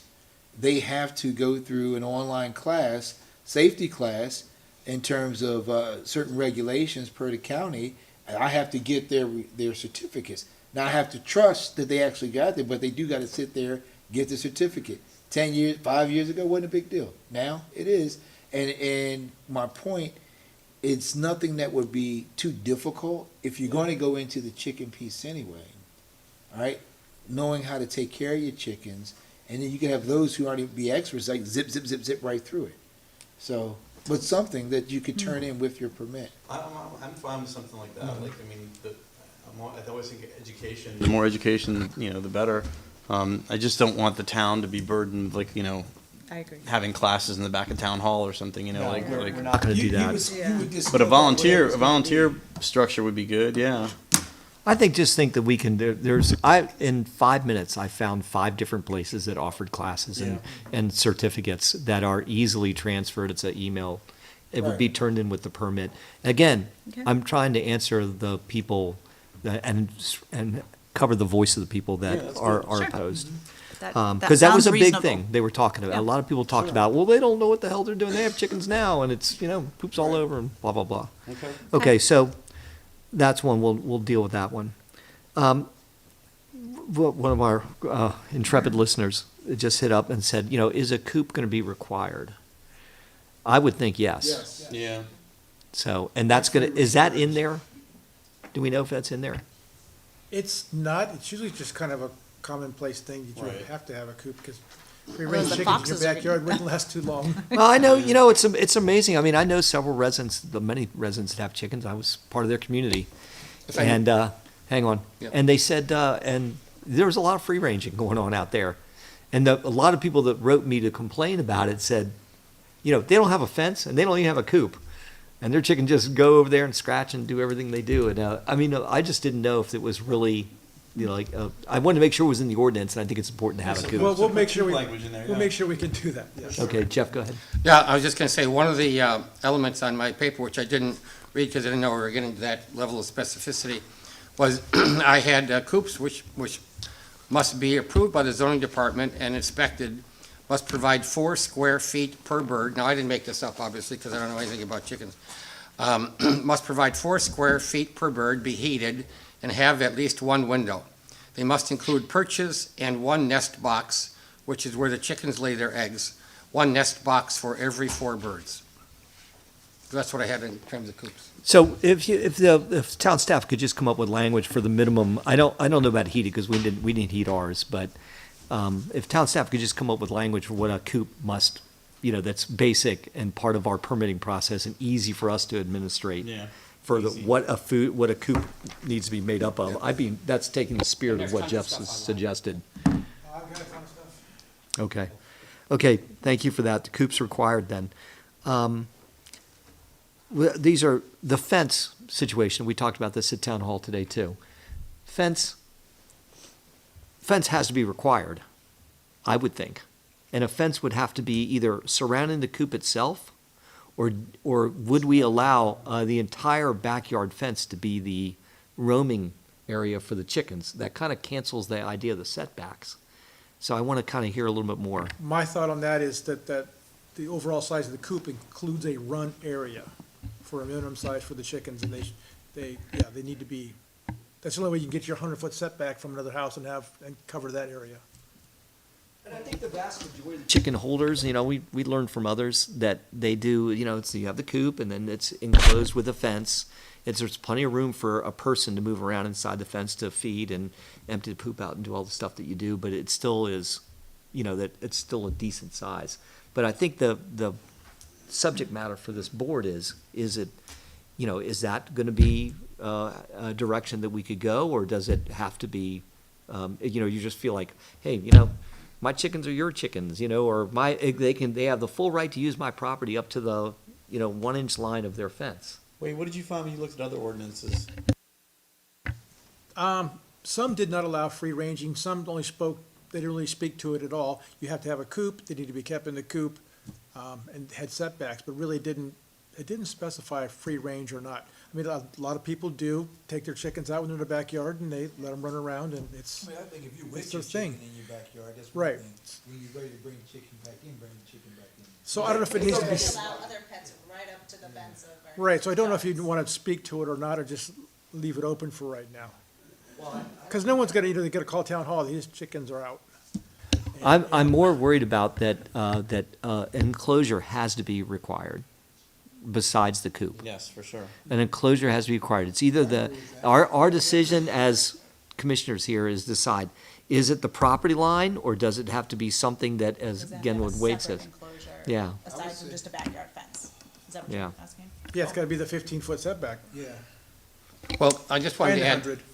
Well, and the 100, that's what I think too. a number of things that I found was that a number of the backyard chicken owners had a covered area because they would have, hawks would come down and grab a chicken, and that was not the desired outcome. So they would have some area that was also, fenced in, and but it was also covered to prevent, hawks from jumping Well, in. I think that lends itself to the idea that the coop's maximum square footage of the coop includes the area, the fencing surrounding the area, the run, as it would be. And I think Why don't we include an ordinance that no hawks are allowed in town limits? they're beautiful. And they were at my house all the time. So for the sake of everyone else who's here waiting to present on their things, Yeah. let's keep us moving. So, I go ahead, Jeff. I'm- Does the town I'm- come up with proposed language around it? don't want to Yeah. go They too have fast, it. though. They have it. I just wanted to be, it needs to be specific, that it is not going to be, Yeah, if that's I agree. that it cannot just be the property line fence that people do, Right. We only allow fences in the backyards primarily anyway, and that's, halfway down the house, all the way to the property line. That's a long, and I think that would be invasive of people that are against them. I want to address those concerns, so, So I'm in agreement. I agree with that. okay, we'll go with that. all right. So you have your language for that. And again, if you're out there walking your chickens around, then you're doing it respectfully, you're probably fine. Yep. Okay, let me keep moving. Fence, classroom, Wade, spell out for the people, how do the covenants work? Brightwell Crossing has covenants that do not allow chickens. Is that what I read right on that, Tom? I asked. Yeah, but we also have some language towards the end that sort of says the town zoning ordinance controls, because we recognize that the town ordinance was changed, and those documents were done 10 years ago. And I read the Stony Springs one, and it actually does mention wild birds specifically. So I know that's not your community, you would never do that. But, Yeah, we definitely do that. I think our term is poultry, but if Yeah. we get into guinea hen, well, Wade, a lot more to yeah. it than I. Wade, go ahead and tell us, we put our legal hats on today. Jay, sorry, man, we put our legal hats on today without you, but we want to make sure we cover this right. So Jay, I'll address it, but you can still show your face and your tie. There it is. I am here, ready to help, yes. Yeah, definitely HOA covenants. We recommend that everybody take a look at their HOA covenants to ensure that they're in compliance with them. But it's just like a fence that comes in. If somebody wants a board-on-board fence, we're gonna approve it. And they may take it back to their HOA, and they only allow plastic fences. Well, we don't enforce other people's rules. Well, and just be clear too, we're not talking about HOA, we're talking about covenants. Because anybody that has chickens is not going to have an HOA. The HOAs True, don't exist. covenants. And it's Yeah. most likely unenforceable unless it's through a architectural review board, which is going to deals mostly with, again, what kind of fence the community allows versus what the kind of fence the town allows. So I guess the warning and explicit warning for this would be, again, somewhere in our permitting process, please, I mean, I don't even want to warn people, but they could have legal action by their, if an architectural review board like reconstituted itself and said, no, it's right here in our covenant. It says very clear cut. You're not allowed to have, chickens or on your property. Jay, go ahead and answer that. Well, can you all hear me? Yep. Great. All right. So, covenants are usually enforced by HOAs. In the situation where you have covenants that aren't enforced, they can only be enforced by people who also have the covenants in their deed. So if you had a subdivided property, I have my covenants, you have your covenants. So the town can't enforce the covenants, strangers can't enforce the covenants. So that's why the town stays out of it. We don't make you prove what covenants you have. If it complies with the town zoning laws and the town law, you get your permit, which is what Wade was saying. Questions for Jay? Go ahead, guys. It's up to you. Does it clear enough for you? Yeah, it's clear.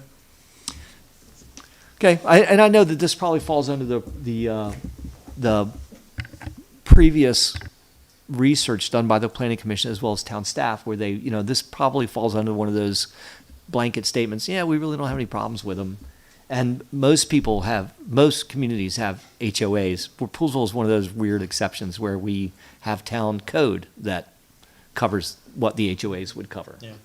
So, but I have a concern again, and this was raised by this is the list of concerns by the people that don't necessarily want to have chickens next to them, that they were worried about. Okay, what will happen? Because if I don't want them I live in Stony Springs. I don't want them in my house. The next door neighbor has them. They're obnoxious. They bother me.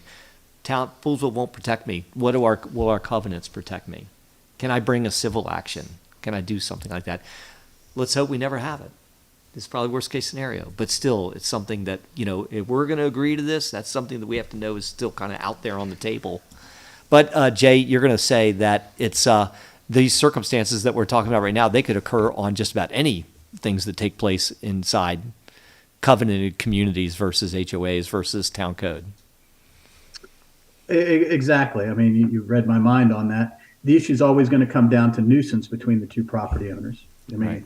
we don't regulate lots of things. Right. So, I could have two dogs, and if I had two dogs and I let them run loose and it smells bad, I could sue my neighbor over that because it creates a nuisance. So what you do is not going to limit the neighbor's ability to deal with it. Of course, nobody wants to have that route. I mean, that's a pretty big sledgehammer to smack over this, but you are not precluding neighbors from working out problems either nicely or not nicely.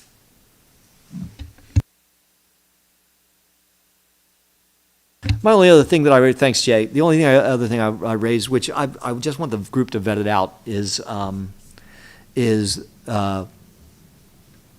Jeff suggested a maximum amount of permits that would be issued per year in order to, again, and I appreciate the reasoning behind it, to lessen the burden of town hall in terms of, if like bad cases scenarios crop up, then town hall is going to have more enforcement obligations. And so he was concerned about that. I know there's other reasons too, Jeff, like taking baby steps. But I just want to hear if people think that should be a reason to have max permits. I'll start on that one. My intuition says no, but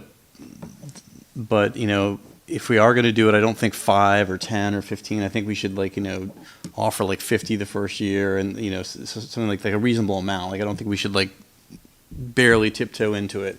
And I don't think that if there's a problem, you shouldn't necessarily not issue any more permits. I mean, I think that if we do it, it has to be done a little bit faster than 5 permits or 10 permits the first year, in my opinion. Sarah's like, no limit. Yeah, well, I just don't think that we need, I think so few people are going to want to actually do this. I know. It's a lot of work. I know. In fact, I think we're spending so much time and energy debating this, and it's going to be a handful of people who do it. It's not going to be suddenly Poolsville is going to become the hen Chicken capital of Montgomery County. Very few people are going to do it, and I feel like there's a lot of sort of fear-based decision process going on here. Just trying to answer the Yeah, people no. that don't, that have expressed no's. Yeah, no, I get that. Okay, guys, thank you for that. I appreciate it. Yeah, I'll give you my. Yeah, go ahead. Ed, sorry. I would lean more so with Martin in terms of if we do have a limit, then maybe we would have a limit like 50, but we would have to have a process then of how do you determine which 50 get there? Maybe there's a timeline. So it can get complicated. I don't think you would have I don't think you would have 50 people or even 100 people who will be beating down the door saying, I'm ready to set it up. Another thing might be, so if you create a rule, then you got to justify that rule and look at how you're going to manage it. That's We're the gonna one pick the thing. number. Who gets, is it a lottery system? Is it, what is it going to be to get to 50? All right, or you, I don't know. I think, but I'll go back and if you have the permit and we put the process in place, and if we have a good process in place for the permit, then I think it takes care of itself, whether you have 5, 10, 50, or 75. My opinion is that since this is kind of new ground and we already have, I mean, it's well known, I don't know how many people in Pools will already have chickens. It's probably some number, I don't know. And I don't know if it's a lot or a few. But it seems to me that since this is new ground, that it would be worthwhile to at first go slow and see kind of what the ramifications might end up being. Maybe it's 0, and then we can open it up on year number 2. So I don't know. I would definitely advocate, and maybe 10 is too few. I don't know, but at 50 it feels to me to be too many. So yeah, I would think maybe there's a number somewhere in the middle, but it just makes sense to me to not go full speed right at the beginning. Everybody, would you be okay? I don't think we're going to get 25, No, I don't. period. Would you guys feel okay with 25 for the first year? And then 25 per year, period. I just don't think we're going to see it. If that's what it takes to move this forward, I'll support it. I I don't like think we that. should have a limit, but if that's what we need to do, 35. let's do it. That's not gonna be a sticking point to me. How about we stick with 25 and then go from there? And let's make it per calendar year. So we're already 11, we only have 11 and a half months And how left. are you going to determine the 25? First come, first serve.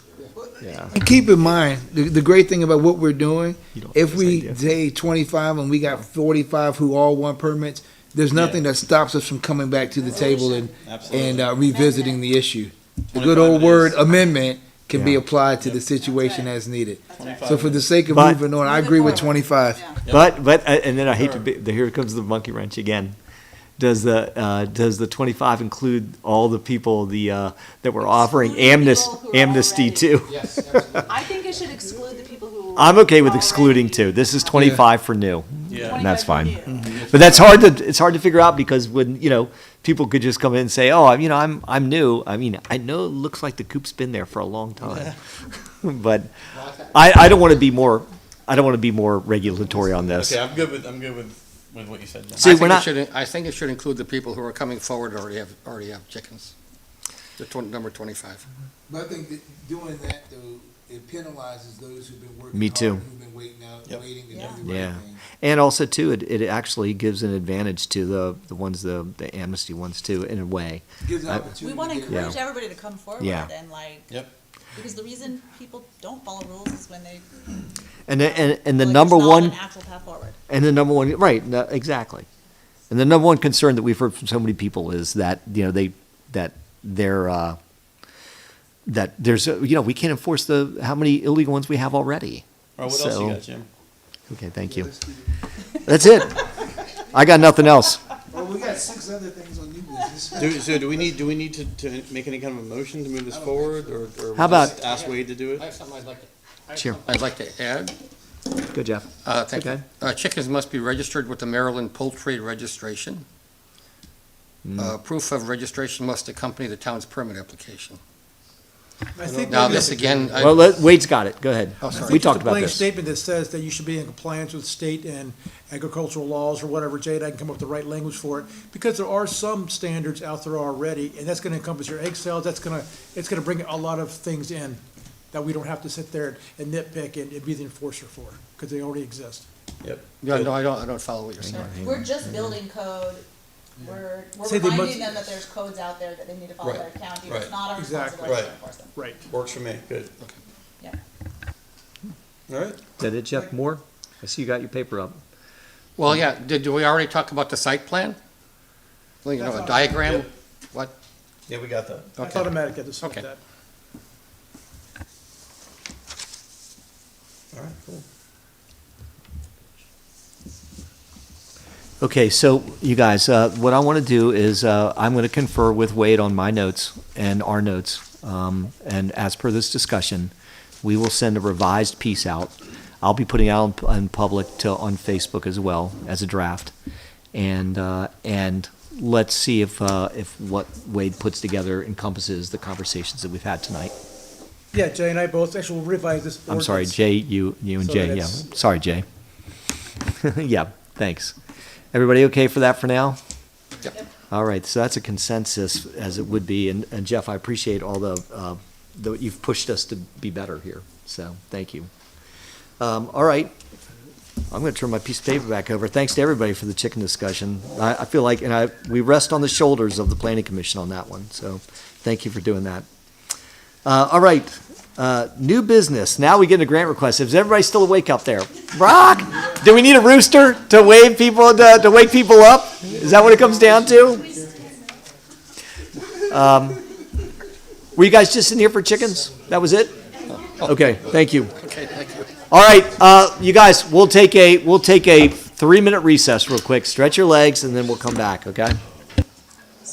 3-minute recess.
What?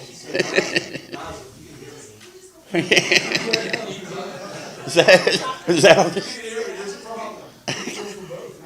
that his job description? Supply Diet Coke to the commissioners? Yes, it is that. And other duties as assigned.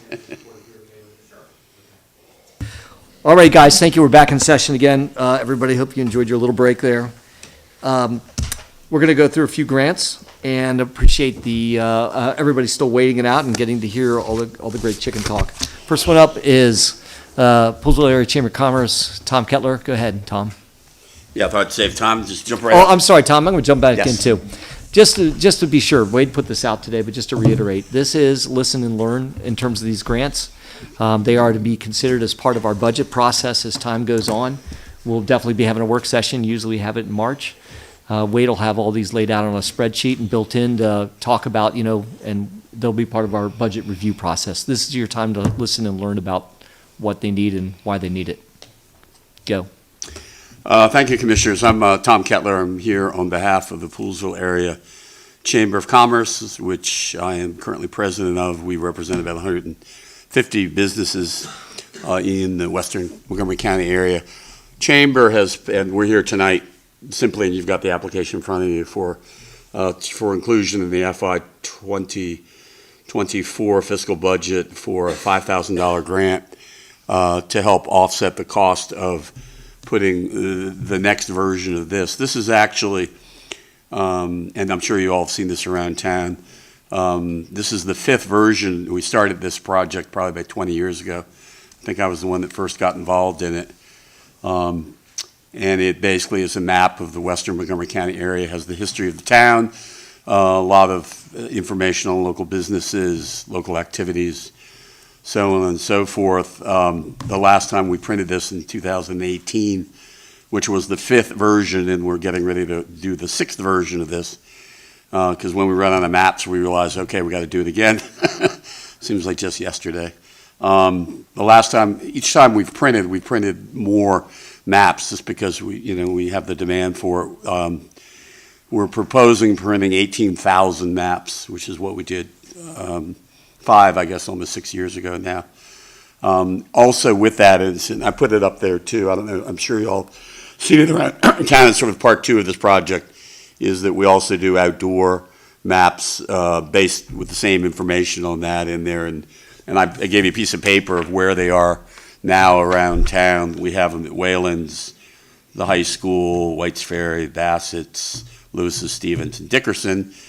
And we were thinking, that we might want to add some more this year, depending on how much funding. So I'm also looking for ideas, because you all may be thinking about locations that we can put them in that I'm not thinking about. So, and so that we have an outdoor map, and then on that we usually attach a plastic brochure holder, and these maps go in it. So obviously it's an economic development issue for the area. Obviously, people new to the town, whether they're coming to a high school football game or whatever, can pick this up and hopefully go to the local restaurants, learn something about the town. So, it's something the Chamber's very proud of. The cost of doing this, we do also sell advertising for this to our Chamber members to help offset the cost of it. This has been self-funded in the past, but in the last couple months, as I've started looking the price of putting this thing out, unless we charge an exorbitant amount for ads, I don't think we're going to be able to do it. The ad rate, for instance, if you see inside, there are 2 different, well, you don't have copies in front of you, but we basically have this size and the business card size. This ad would be, we're proposing this would be a $500 ad, and then half of this, which I've got some of those in here, would be basically a business card size is $300. So, and we sell as much ad space as we can, but if you do all of that, we don't think we can make enough money to afford to put it out. So that's why we've come back to you all and requested funds. We have requested funds, and the town has been very supportive in the past of this project, although at a lower dollar figure. You've helped fund that before, but that's why this time I think the combination of putting those out and maybe doing more of those, plus just the printing costs alone everything I see on this is like double what we did 5 years ago. Just paper is up, I mean, when I got the bids back, I was like, I was about to say, well, we can't do it. But, I believe strongly in the project and want to do it. We're hoping to put it out this spring, summer, would be the goal. We need to start selling ads and so on and so forth, but we got to be sure we can afford it. So happy to answer any questions, take any input in terms of outdoor map locations you all might suggest, or you can email me or text me or call me. Tom, the only question I have for you Yeah. is, have you done an evaluation of, did we use, were you lacking, do you need to print more?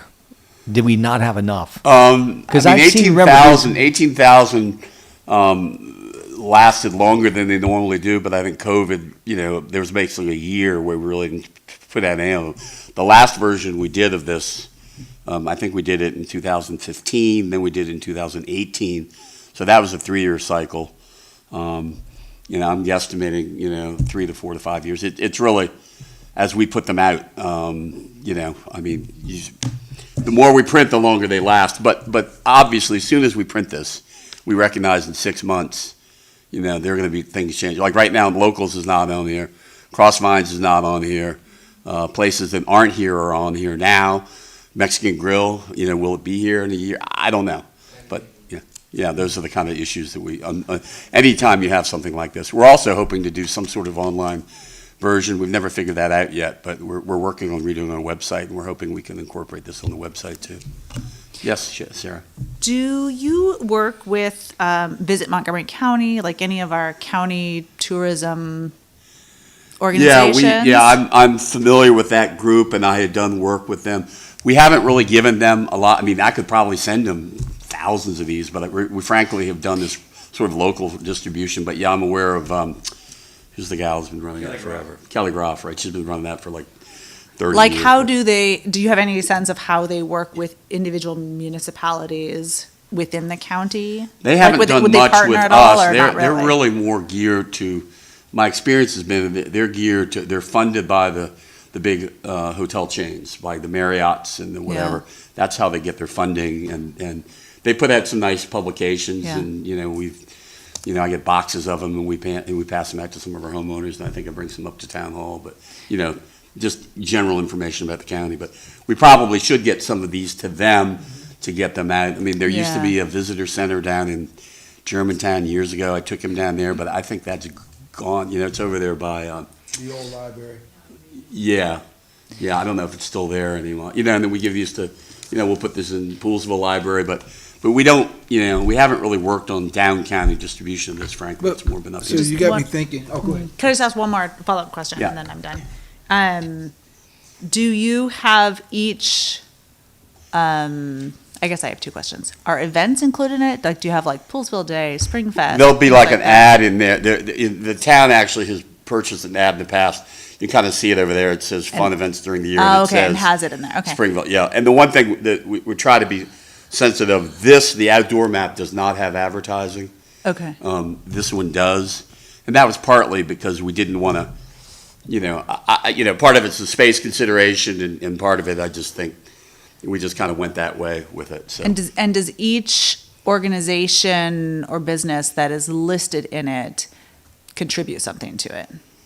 Not aside from necessarily. I mean, being we a don't, member- you don't have to necessarily be a chamber member to be in here. I mean, there's some argument that if you're not a chamber member, you shouldn't be in this. Well, no, if there are businesses in town that aren't members that are listed here, because we list every restaurant in town, we list and not, I think most of the restaurants in town are chamber members, but. Is yeah. there a possibility of approaching each of them like, hey, we'd like to include you? Well, we will would approach, be- you mean in terms of, I'm Not sorry. necessarily a separate ad, but just like to have your name in is, whatever, $300 or something like that. Yeah, Since this is going to last for 3 years. I haven't really taken that approach. I've taken the approach that this is basically, we put everybody in here. We love everybody to be members. Sure. And we love to sell ads, and some people are going to buy ads, and some aren't. Okay. But like the first two I opened up, you got White's Ferry at the top, they're gone, and you have Blue Hearth. So there were 2 vacancies right Yeah. off the bat. So yeah, we're gonna have to go Okay. sell some more ads. But yeah, but I don't really feel like this is a pay to play. I mean, you have to pay to advertise, and I think there's some benefit to the businesses Yeah. advertise. But my personal feeling is I Yeah. don't want to start knocking people out because Sure. they decided they didn't want to be a chamber member this year. I don't think that's, Okay. fair. And and there's probably, we have all the churches listed here, all the local churches, and so it really, we view this as a community service, it. obviously. Yeah, keep in mind, this is a de facto promotional piece for the town of Poolsville. Right, That's the right. reason why we're stepping up to the plate with Right. the grant request.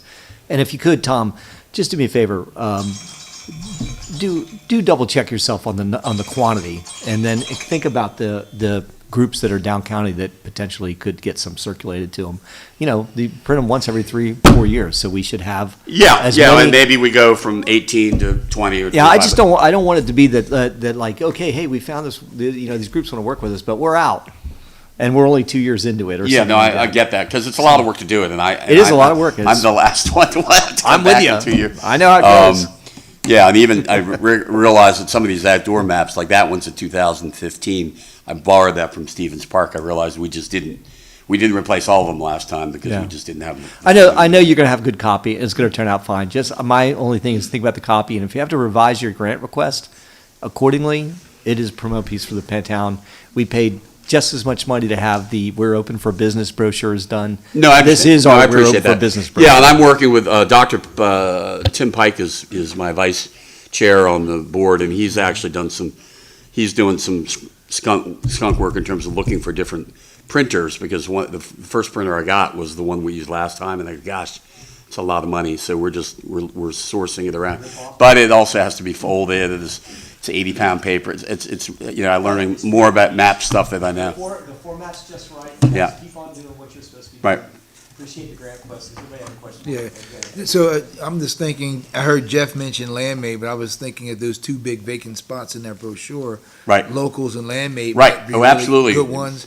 We're absolutely going to approach them. Yeah. And then I think in terms of expanding your distribution, if we look outside of Poolsville, because we want people to come and shop in Right. Poolsville, everyone here kind of knows about the things here. That's true too. But if you look at maybe the library in Germantown, Mm-hmm. right, and then look at the library over there in Quince Orchard, Right. Places where we might be able to put some of those brochures. No, that's You know? a very good idea. Yeah, Yeah. And we do a better job, and that does get back into quantities. I mean, we used to, we still put these down at White's Ferry, and they would fly out of White's Ferry. Well, I know there's a lot of brochures over in Germantown Library and over like. Oh and yeah, then over yeah, at the, brochures racks. Yeah. the- Now you got to be a little. Yeah, you got to. Yeah, I can't just sort of walk in and drop. I got to find somebody who. Or maybe even talking to the library here and say, hey, we'd like to put these in a couple other libraries. Yeah, that's true. Because I put them in Poolsville Library without a problem. Right. Obviously, they just walk in and they should find. Put And them maybe in the that's rack. something, if you need help with that's because we talked to a lot of different county level people. Right. to say, But hey, certainly, but and also Sarah's point about the Visit Montgomery folks is certainly 'cause I think something that we should supports pursue. the economic development piece that we're looking for. Right. So. Right. Yeah. Right. Yeah. Our website right now is an older website. And we're trying to put our directory online, and we can't even do that now. So we're redoing it. Do you all want? I mean, I threw out Holmes, Elgin, Bodmer. I mean, would you like this outdoor map in those? And again, I say that, but I'm not sure if there are places to mount them. Like Stevens has a board. We bolted it to the green board when you're first in the parking lot, but I don't know that Elgin has, so that's another issue to have to get the mounting. It doesn't, but that's what we definitely talk about, getting set up on our. Yeah, I mean, maybe we can attach it to the restaurant. I mean, we can Think figure about it out. your audience. Who is your audience and what's the purpose? Right. Right? Who's the audience? Who do you want to see this? Right. Right? And what's the purpose of them seeing? And if you got, like, if you go Stevens, who's at Stevens Park? Is the audience at Stevens Park the audience that goes to these places anyway? So maybe you don't need it, yeah. And they probably just walk right by it. It looks Yeah. nice, Yeah. but think Well, about the initially, it was sort of functionality.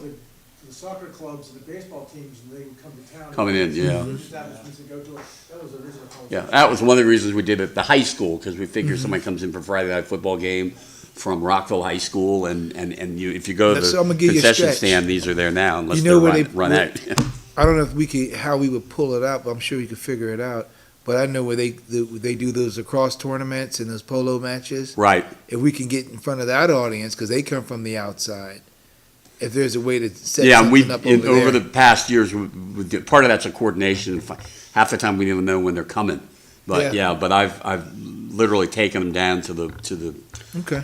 thing off of Jerusalem Road when they have the lacrosse, because lax tournament they have down there. You're right. But you're right. That is, and that's true. The audience is people coming from outside the area, not the people who are here all the time. I recognize that, yeah. Come up with a digital version that'll make sense, that can be online, as well as, the big flat piece that we've talked about, that we've mounted behind plexiglass before. You guys can work out the details on that, because I know it's all, Yeah, this is like that's one of, that's actually like a weatherproof board. It's not even on plexi, but that's a, so, and that's an 8-year-old map, so other than it's a little dirty, it holds up Okay. pretty well. All right, good, approved. thanks for your Let it time. go. No, I'm kidding, but thank you, Tom, it's good. Appreciate it, yeah, that's right. Oh, that's right, we'll wait for the budget discussion on that. Tom, thank you, and thanks for your dedication on it, too. We appreciate it, it's a huge difference maker for us to have somebody be able to take that burden on. Lynn, do you mind if you will come on up real quick, and I'll let you go, and then we'll get to the other guys, not to put anybody off, but I know you're going to be relatively fast, so no need to keep other people here. Hello, ooh, that's low. Hi, I'm Lynn Shaver. I am representing the Poolsville PTSA Post-Prom Committee. I'm the fundraising chairperson, and I've come back to you again for my yearly ask for a contribution towards our Poolsville Post-Prom, which will be happening May 12th. The prom theme is Under the Sea in 2023, so an underwater theme. It will be at our high school again, from the hours of 11:30 to 3:30. We've shortened it just a little bit. Last year we did it until 5:30, but Jacqueline Zaransky and I were there until 7:30 in the morning, pulling an all-nighter, and it was just really, really hard, and the kids don't stay that long, so we decided to shorten it this year to really kind of compact what we do. But we're asking for your support again. We will definitely be using your money, as we did in the past couple of years, to buy and purchase things locally. We've purchased in the past things from gift certificates from K2, from Christopher's Pizza. We try as much as possible to take the money that you've given us and use that in our community. We had signs made. We're looking for a close by place that would provide bouncy houses. So if there's anybody out there that's local, we're looking for some bouncy houses and some indoor things. But definitely we try to keep the money that you give us in-house or in Poolsville, so that it's coming back into our community. So so that is basically our ask. Again, we're looking forward to putting on the post-prom. This is the second year. We did it, during, you guys graciously donated some money during COVID when we did it out at Kaleva. We did it last year at the high school, again this year at the high school, and we're hoping that it just keeps running. I said, I've got 4 more years, and then I'll pass it on happily to somebody else. So, yeah. 4 years is a long time. Yeah, don't you know it? Yeah. Does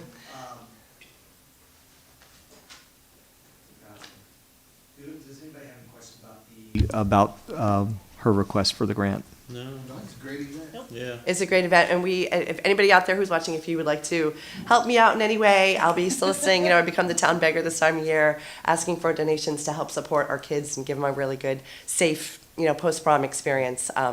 They really do enjoy it. We had a huge number of kids that came last year, and I know there's a lot of buzz about it, so we need lots of people to help us out, both financially and with their time, to help actually set it up, because we do transform the high school. That's actually pretty cool. It's pretty amazing. Yeah, it's pretty cool. Yeah.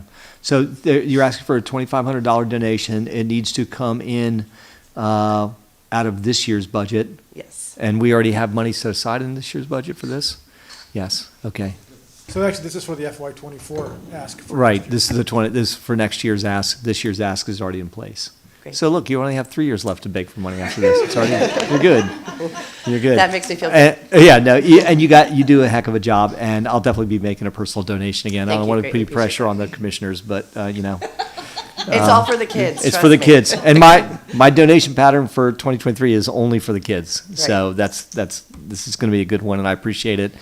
And then we'll go from there. Maybe you'll still be doing it when my granddaughter comes through. Possibly, So. you never know. All right. Okay. Yeah, that's a no. All right, Lynn. Anything else? Any questions for the commissioners on the grant request? Great program. Thank you so much for your That was way dedication. shorter than the chickens. Yeah.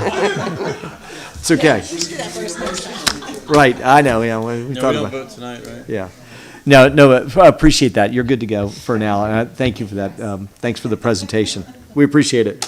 All right. Back to the seniors now. Thank you, guys. The 3-headed trioca. There's only 2 seats. All right.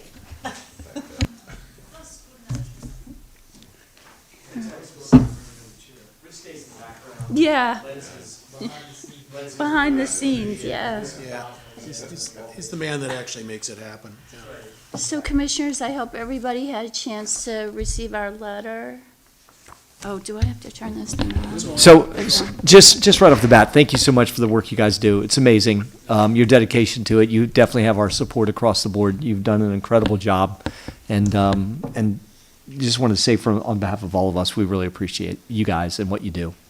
Well, thank you. Mhm. It's nice to hear. Yep, it's true. So thank you, commissioners, and we want to thank you for, in the past, granting us $25,000 last year for FY '23, and for acknowledging us as a town partner. And we just want to share some updates with you about, what we've been doing to support our mission and show you how continuing to support us helps not just us to strengthen us, but our impact on the whole community. And so since we were awarded the grant last year, we started applying these funds to hiring of a full-time executive director. It's first of its kind for us, for Poolesville Seniors, because I've been with this organization since 2012 when it was called something else. And this was the first year that we were able to hire a full-time staff person, an executive director. And it took us about 3 months to find somebody, but we did. And we hired Kelly Parker. I hope you've all had a chance to meet her and get to know her. And she came in with this really strong background. We were actually looking for a unicorn because we need somebody who's like really multifaceted, who can move at a fast pace and can juggle a lot. And so we wanted somebody who was strong with technology, marketing, and fundraising. And that's what we were looking for to improve upon our own sustainable organizational growth. So we started acting on that right away. By October, all right, so we hired her in September. By October, we went ahead and held our first pig roast line dance. I don't know if you all had heard about it. It was a huge success. We had to turn people away. It was like broke our hearts. But we chose this venue that could only accommodate 100 people. And I don't know how many times at pickleball, people are asking me, do you have tickets? Do you have tickets? And I felt like a drug dealer. It was like, no, I'm out. I can't do it. So anyhow, we hired this line dance instructor, and she was so formidable. Like, everybody felt so comfortable following her. We had about 75% of these 99 people who were there out on the dance floor, and I don't know if you've seen the pictures. I'd be happy to provide those for you. And we were so impressed with, her performance there that we want to add her. So Bill McDonald here is our program chair. We're thinking about trying to add her as part of our activities. On a monthly basis. On a maybe. monthly Yeah. basis, if funding continues to hold out for us. So also pickleball. Who doesn't know about Poolesville pickleball, right? The 40 people who were at the gym yesterday, they know about Poolesville pickleball. It has dominated our program so much that we had to form another committee. Like, we formed this ad hoc committee, and Bill here has oversight along with Kelly, and we made it up of volunteers. And we wanted them to work more autonomously so that they could decide issues that creep up in the day-to-day. So, as you know, thanks to the town's approval, we went ahead and drew those pickleball lines on the existing tennis court at Stevens Park. So, and I understand that we also have 2 brand-new nets, and we're so thankful for that, and we look forward to that in outdoor play. But right now, we're in indoor. And for us, we went from 9 hours in FY '22 that we were 9 hours a week that we were paying to 15 hours a week that we're paying for it at the Family Life Center at Poolesville Baptist Church. We also added people. We had our own beginners clinic in September, and again, didn't you have to turn people away, or like more people signed We had up? 18 slots and 28 people showed up. Yeah, it's like, there is no letting up of interest in this particular sport. And as I was telling some of the commissioners earlier, it has now eclipsed golf as a favorite sport. So, and we want to thank Commissioner Eck here, because with the Montgomery County Volunteer Fire Department, we were able to train 12 people. And I understand that we are looking forward to possibly doing this again, so that we can help anybody who, should the need arise out there on the court. Seniors playing pickleball. We should have people who know CPR. Yeah. Just in case. Absolutely. But how about the defib, the shockers? AEDs. The Yeah. AEDs, I think that's one of on things the that, list. Jeff's trying to Yeah, with see Parks what we can do. Department. So let's talk about that offline, because that's, I've heard from a number of residents too. We can deal with this later on, but it just raises a point that they need to be, they don't cost that much, and they need to be in a bunch of places. They do cost a lot. Yeah, They well, do I mean, cost, relatively to yeah. what you're doing. Relative to Yeah. saving a life, yeah. So let's, Well, we the can, prices come Let's down hit the dramatically. county up for They're those. like well, yeah, $1,200. there's avenues. Oh, has it gone There down in is. price? That's good to hear. That's wonderful to You get hear. them subsidized. And of Anyway, thank you. Yeah, and so, we don't just do pickleball, as you know. So we started, now that COVID has relaxed the restrictions, we looked at some of our pre-COVID activities, and we were like, these are things that volunteers could run for us. So we've brought back our games and bridge Tuesday afternoons, and we can have like 18 people for that. Today, we had a special bingo, and there were 25 people. We also have this Thursday morning mahjong, and this is all at Spear Hall, thanks to the Poolesville Presbyterian Church for providing space for us. And we have like 18 players who come on a weekly basis to that as well.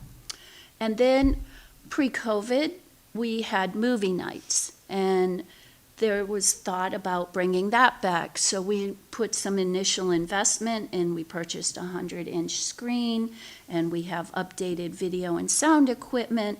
And we said, let's form another ad hoc committee. And the committee chose to show recent releases. And so PG-13. yeah.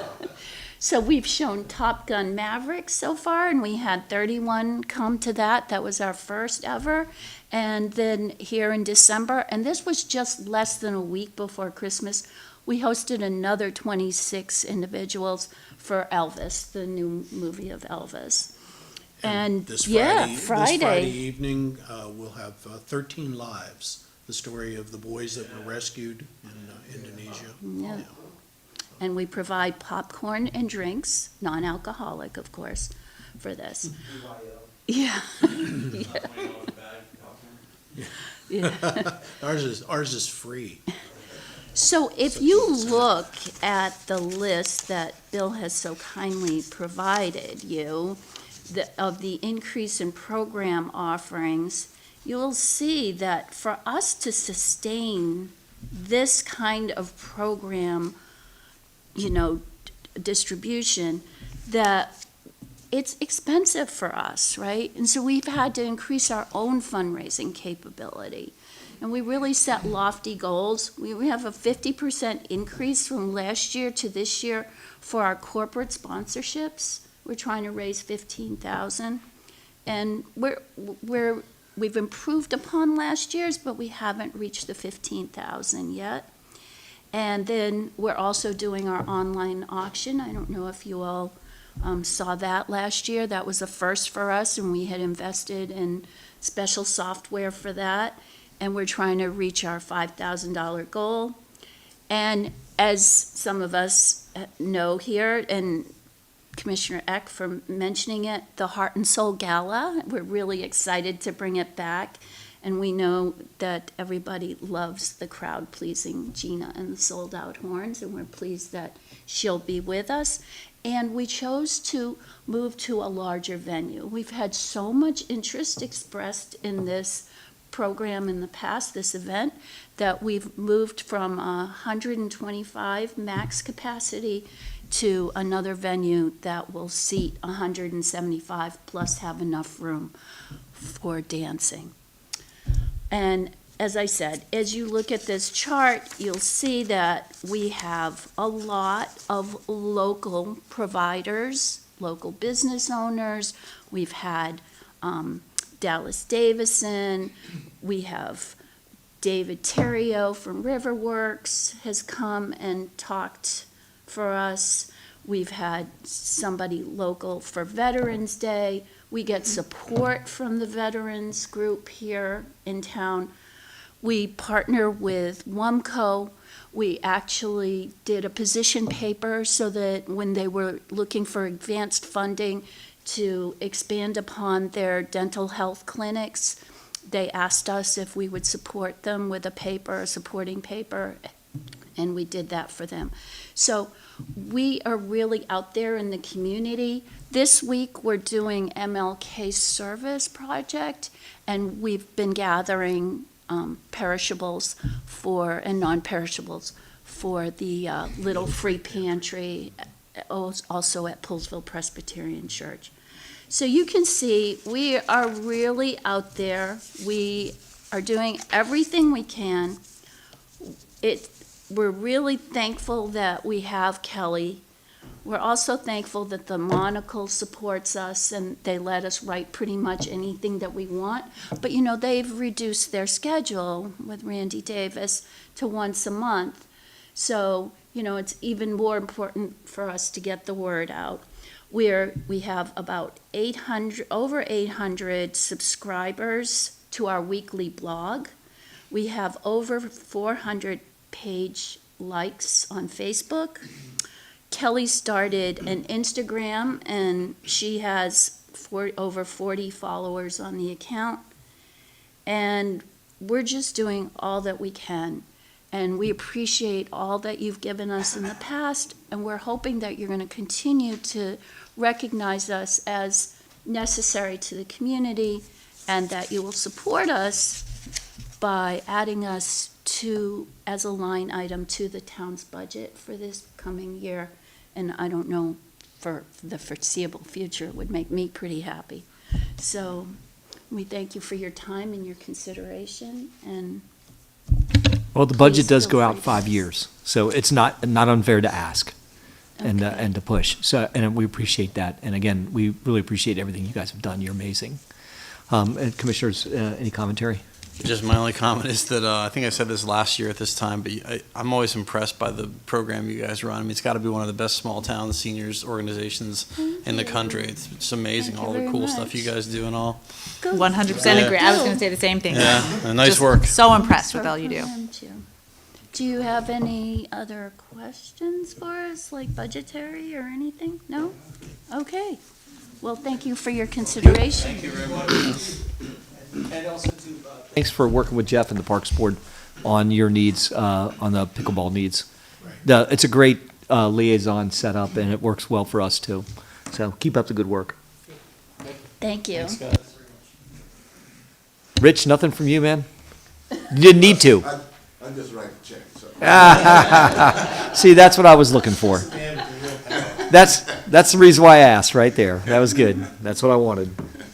All right, thanks a lot for that, you guys. Awesome job. We really appreciate that. Community share. Grant request, come on down. Sorry, you're, last, but certainly loved. They should get special considerations. They waited. I know.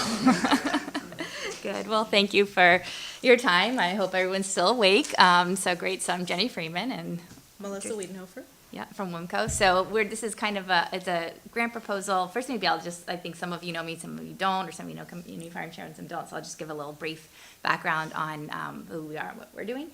So we kind of got this started back 2 years ago. So we're going into the third year now. And essentially what we do is we support families experiencing food insecurity with getting local fresh produce from our local farms nearby. And so it helps on the health perspective and food insecurity. And it really got started out of the pandemic. So the first year, we've actually, since this first year, we doubled. The second year and expanded probably almost another double for the next year. So there's really this really significant need in the community. Specifically, we, from the beginning, started working with, partnering with Katie at WAMCO to connect us with, matching with families that really and specifically were in need for this program. And that has been a great partnership. And so then when the health initiative came, and so I'm sure you're familiar with that, but if, Melissa wants to share anything about that, this became a real, I think, opportunity for us to, and really see how can we even more deeply serve the community in terms of the health perspective, because there's this whole concept of food as medicine. So of course, what we put in our bodies really makes a difference, improves health. And then when WAMCO started having these health fairs and started doing some of the testing and seeing, I'll let you probably speak to that, but the idea is that we want to expand and create a program where we can reach people who have been checked and by health screenings, and see that they have risk of diabetes or risk of diet-related chronic disease, and then how we would be able to support them further. I don't know if you wanted to jump in with anything. I guess I can just jump in and say, when we did a survey last summer of WIMCO clients, more than 50% of families had someone within the household that was pre-diabetic or diabetic, and I think 47% had heart disease. So within our population, we've got a lot of people that could be healthier with some lifestyle changes and direction. Mm-hmm. Yeah.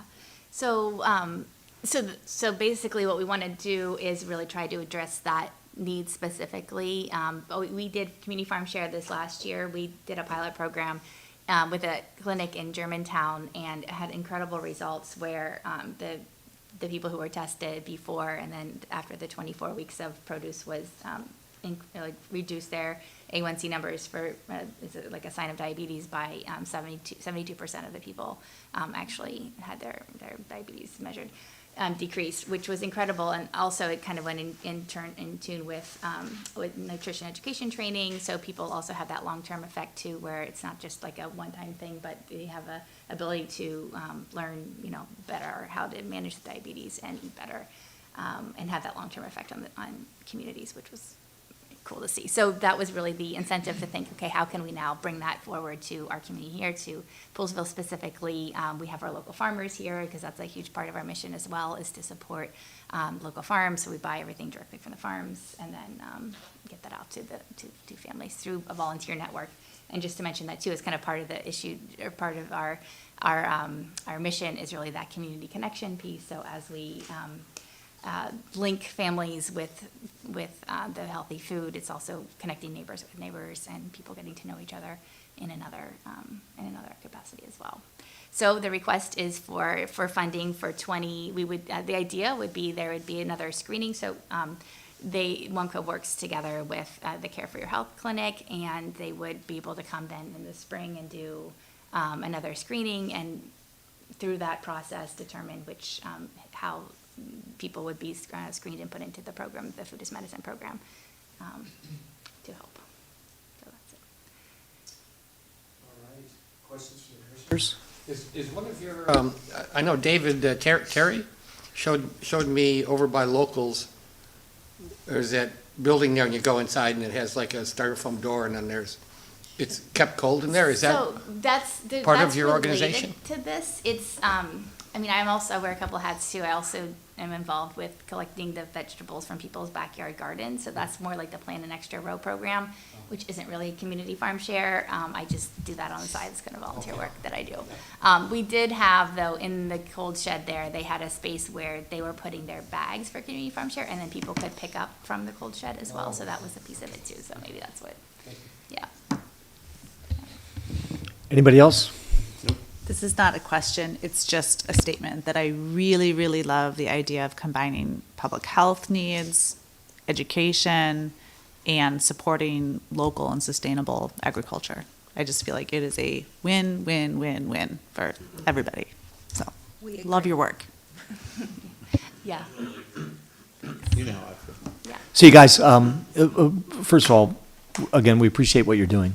And I think all of us, Fair Access, town commissioners, everybody that all of our organizations that we're all reaching out to, the partnership part of this is important. WUMCO, you become part of the fabric of what we do as you grow and embrace this more. The town, I'm sure, will support you. And we're glad that we have people that want to headman these things and also can have the vision and the drive and the ability to bring together the different groups so that we all don't step on each other for what we're trying to do, but at the same time we get our goals accomplished, recognize what the goals are and get them accomplished. So I'm glad and appreciate all the good communications we've had. I let Wade do things, that you don't have to, I appreciate you including me on the emails, but you've had the right path on this. So let's grow this and literally and make it happen. Thanks. And I just want to say that, in terms of the partnership, it's just been incredible to be here. I'm sort of a newbie to Poolsville still. I think I've been here 7 years, but I think that counts as still being a newbie. And, and being in the community here is fantastic, and I loved it. And I think ever since, especially because of the pandemic, and that's how this all got started, really was that question of, okay, we have people growing food, we have people in need, how can we make this work? So just reaching out to the farmers, and then of course the natural thing to do was to look and connect with WUMCO.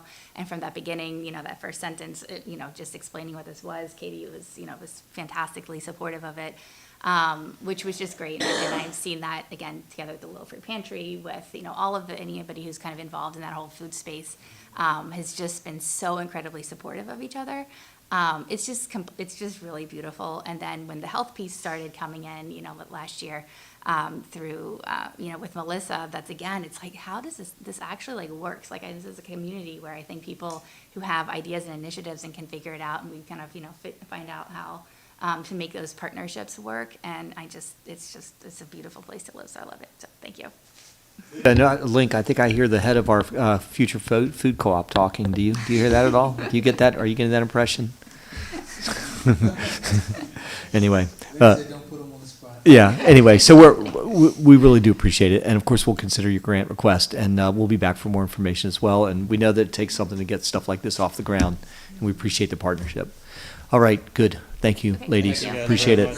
Good stuff. All right, very good. So. The Brightwell bond request release. Brightwell bond request release. Oh, this is just you, and so we're not going to have Tom come back up here? Nope. Okay. Go for it. Nope. It's okay. If we need you. Thanks everybody for being here tonight. Appreciate it. Go ahead. We've worn everybody down. It's just Dad still here, Link and Tom. Oh, well. That's okay. That's okay. It's good. Good seeing you guys. John, go ahead, buddy. Okay. Let's keep it rolling. All right. So the first part is the forest conservation bond that's in place for Phase 1.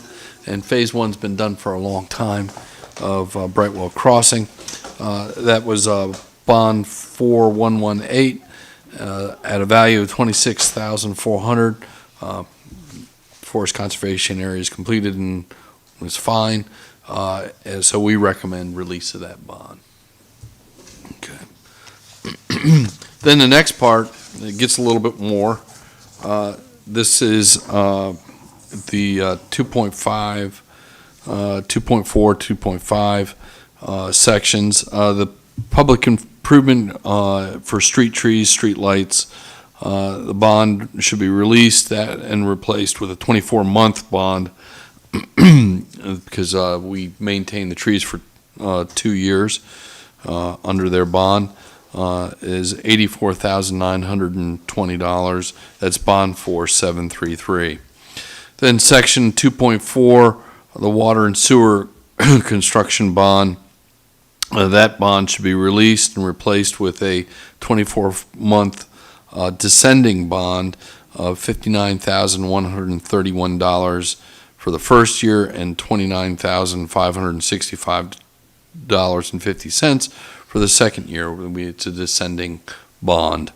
Then the storm drain at section 2.4, that should be released at $32,775.30. That's bond number 4696. The grading bond for section 2.4 should be released at $69,411. That's bond 4694. paving released, should be released. That's $260,000 and $785. That's bond 4732. The paving on Comfort Court, that we recommend release on that. That's $47,558. That's bond 4887. And then the Comfort Court storm drain, we recommend release on that. That's $20,404.80. That's bond 4737. All that work has been done in accordance with the plans and specifications, and also is functional. We had the water department come out and check and make sure all the valves worked and all the cleanouts were accessible and everything was good, and we double checked it and made sure everything was good. So we recommend release of those bonds. Great, thanks, John. Can we get a motion? Yeah, do you want me to go, Wade, do I need to go line by line on the second one? You can do them all at one time if Yeah. you want to. Ask Do them Okay, all at once. I'm gonna start with the complicated one, and I may need help here, but, I make a motion, we release bond, Just phases 2.4, 2.5, we'll probably do it. okay, I make a motion, we approve the request for bond release in phases 2.4 and 2.5 as, described by John Strong. Of the Brightwell Crossing subdivision. Yeah. Okay, we have a motion, and we have a second Yeah, I'll second. from Ed. Is there, are we missing something on those motions, guys? I see, look up, John, Just above your Just glasses. phase one. Phase one. And phase one. In phase one, okay, gotcha. So, to reiterate, it's a request for bond release in, he made a motion to request bond release for phases 2.4 and 2.5 of Brightwell Crossing subdivision, Phase one also. phase one also. I was gonna do that separately, but okay. Oh, okay. So it's up to you. I mean, you're content with that? Put all in there. So that's a clarification of phase one also. The motion was seconded by Mm-hmm. Ed. Any other questions amongst the commissioners? No? All those in favor of releasing those bonds, please say aye. Aye. Aye. Opposed? None? Thank you, John. Thanks, Wade, for that. Appreciate it. It's all good. Annual water and wastewater capacity reports. Yes, so as your packets, there was two reports. We'll start out with the annual wastewater capacity report. This is required by MDE. Each year we put this together. It's been to the planning commission. It gives to you guys, and it has to go to the state by the 29th, and Jim will have to sign it along with me. So to determine our annual wastewater capacity, we take the 3-year rolling average. So the last 3 years, you see them laid out there, and it averages out to be 563,000 gallons per day. From that, we take a look at what's out there, been allocated, promised, been through a preliminary plan stage, that we know it's going to be in the pipeline, or at least gone through it. So I have laid them out there, the Donegan, which is not going to be the townhouse, that was awarded back in 2007. It kept getting extensions and extensions. Finally, something's going to happen with it. Several lots that have been approved over the years. Some have building permits, some are under construction now. And then with the Willard and the Harts subdivisions that are still conditionally approved preliminary plans, but in the pipeline. So you subtract all that off of the capacity of the 750,000 gallons per day, and we end up with 147,272 gallons per day. So these are all related directly to the permit. And they use a 3-year rolling average because our annual averages do change with the inflow and infiltration that we receive in our sewer system. So the more rain, the higher the number goes. We've been on a gradual, actually creating capacity by repairing sewer lines over the years. That's why that decreased. Exactly. And rain was down a little bit this year also, so not dramatically, but enough. So now we'll take a look at the water report, the capacity report. Sure. The allocation says minus 3,000, 39,720. Where does that number come from? That is when you add up the commercial allocations, 12,753 gallons from Donegan, the 3,500 for the building lots approved, and then the preliminary plans, that's in the pipeline. 23,400. Yep, Well, so if I add up those numbers, it comes out 39,728. it should.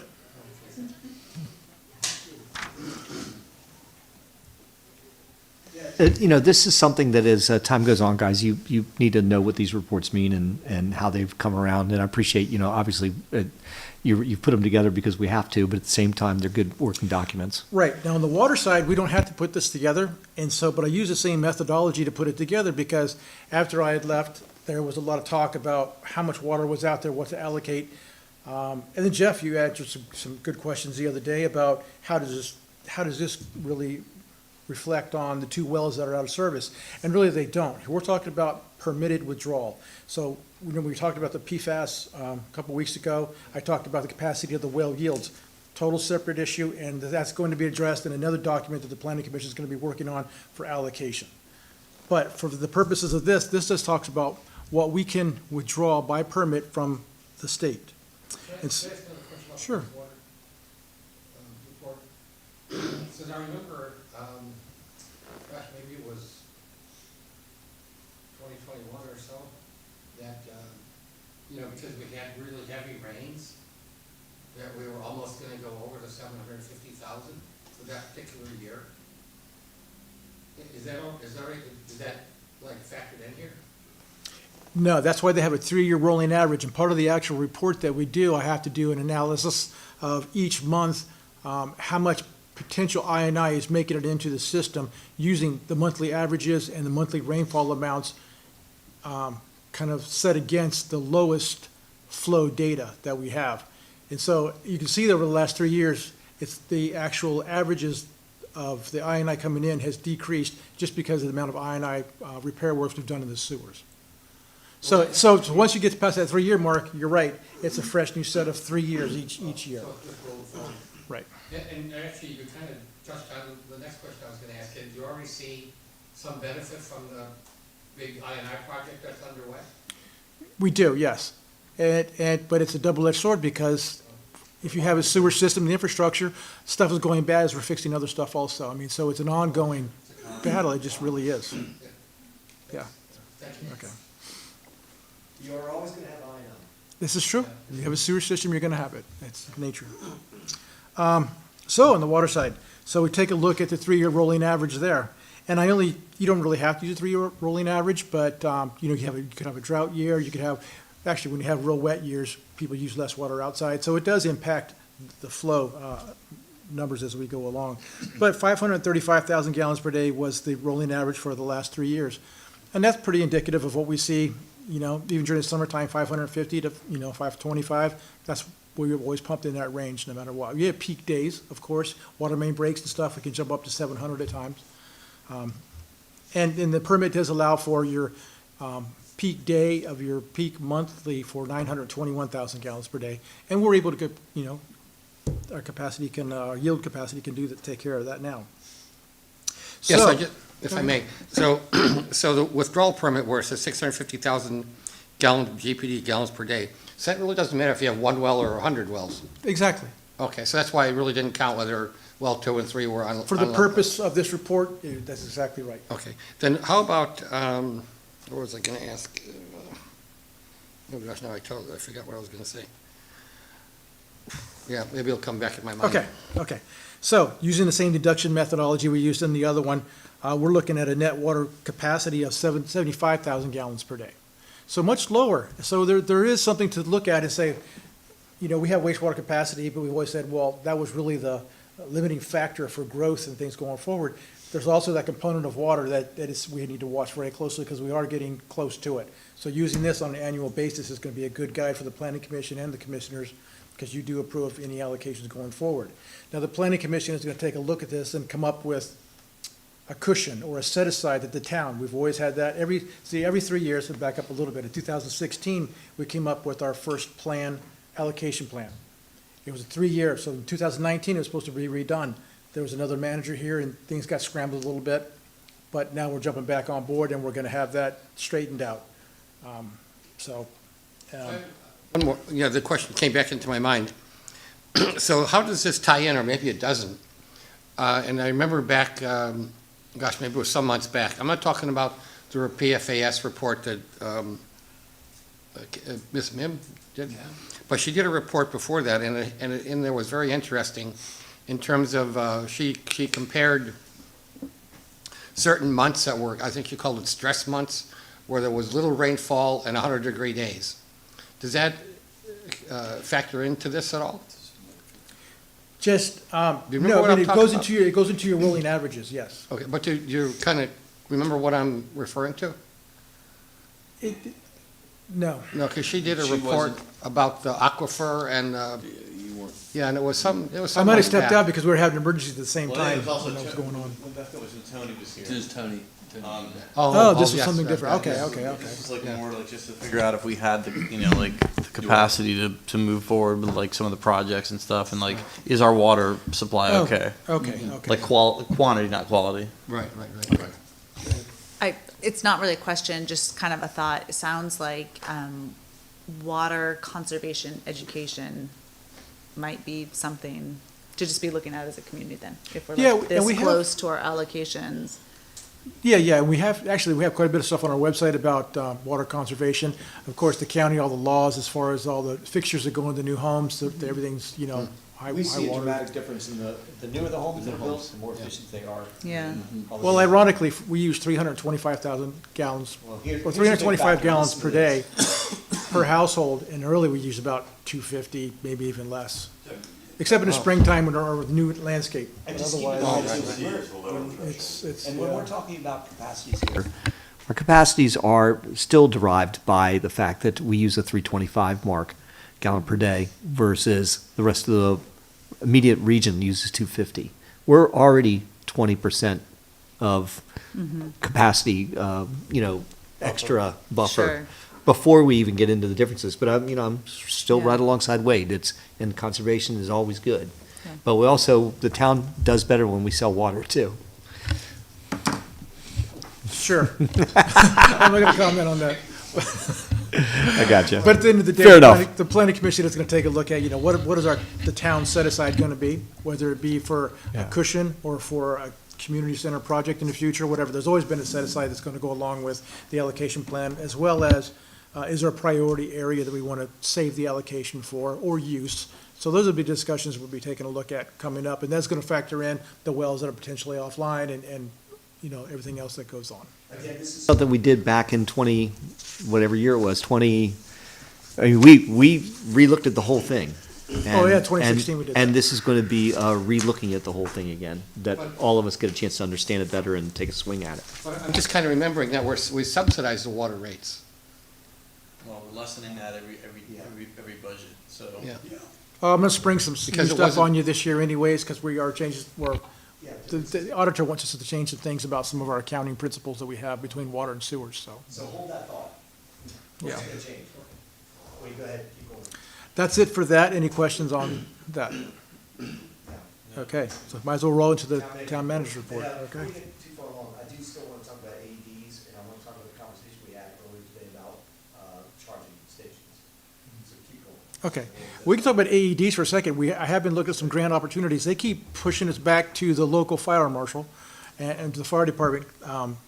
And I've been looking at ones that actually go outdoors in parks and stuff, so they need to be hooked up to a phone line. They can be cellular based, but most of them have actual phone lines, so when it gets removed, automatically calls 911. Then there's the vandal-proof boxes, so there's a lot of things that go into having an outdoor AED. They are doable, like people don't tamper with them, and like that's.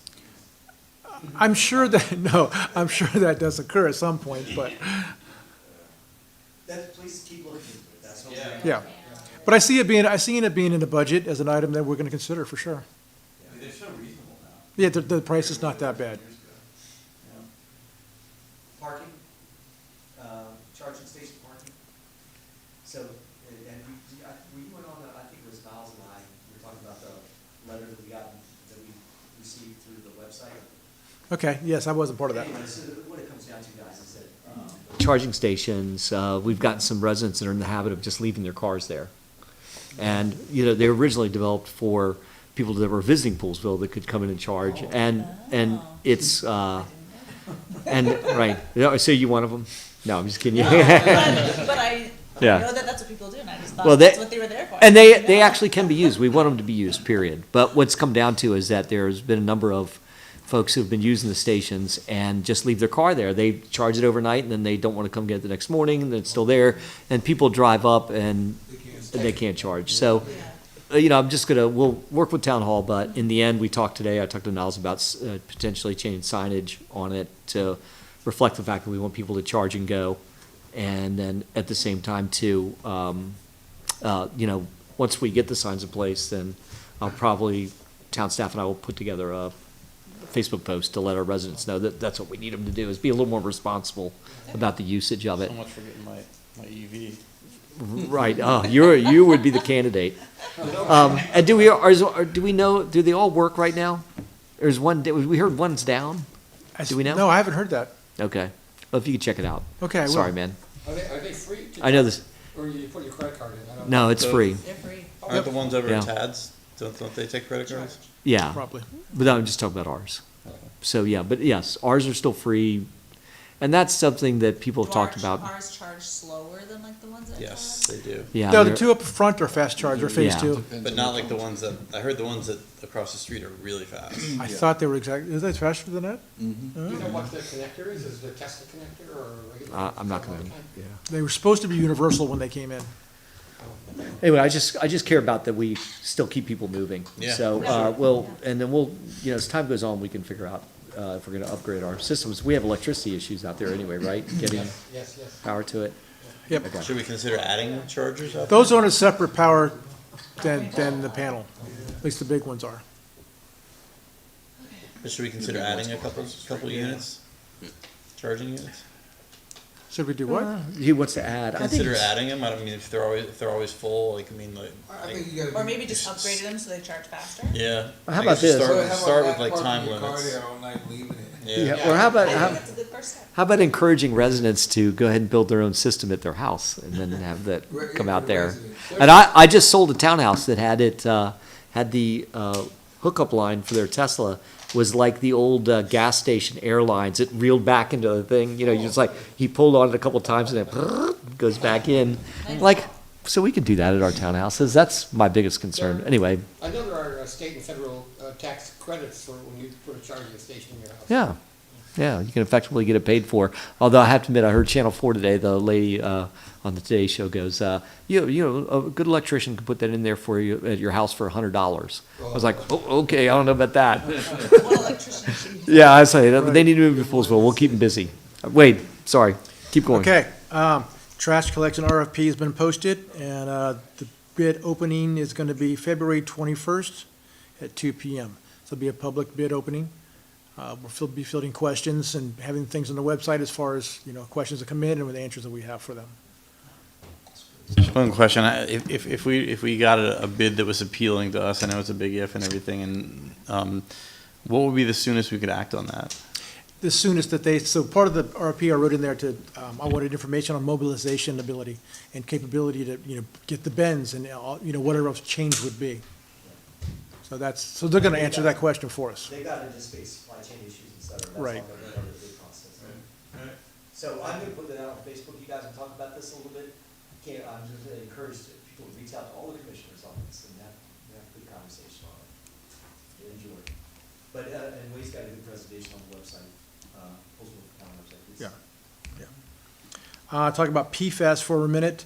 John and Kathy and I have been meeting quite a bit. We met with some treatment system folks, learning about the pilot programs, things they have to offer, different medias that we can use, different costs to some extent, as we look at the more of the characteristics of our water and how that's going to impact the media itself and how long it's going to last and have breakthroughs and things. So there are treatments for PFAS? Yes, yeah, several different medias, actually. Yep.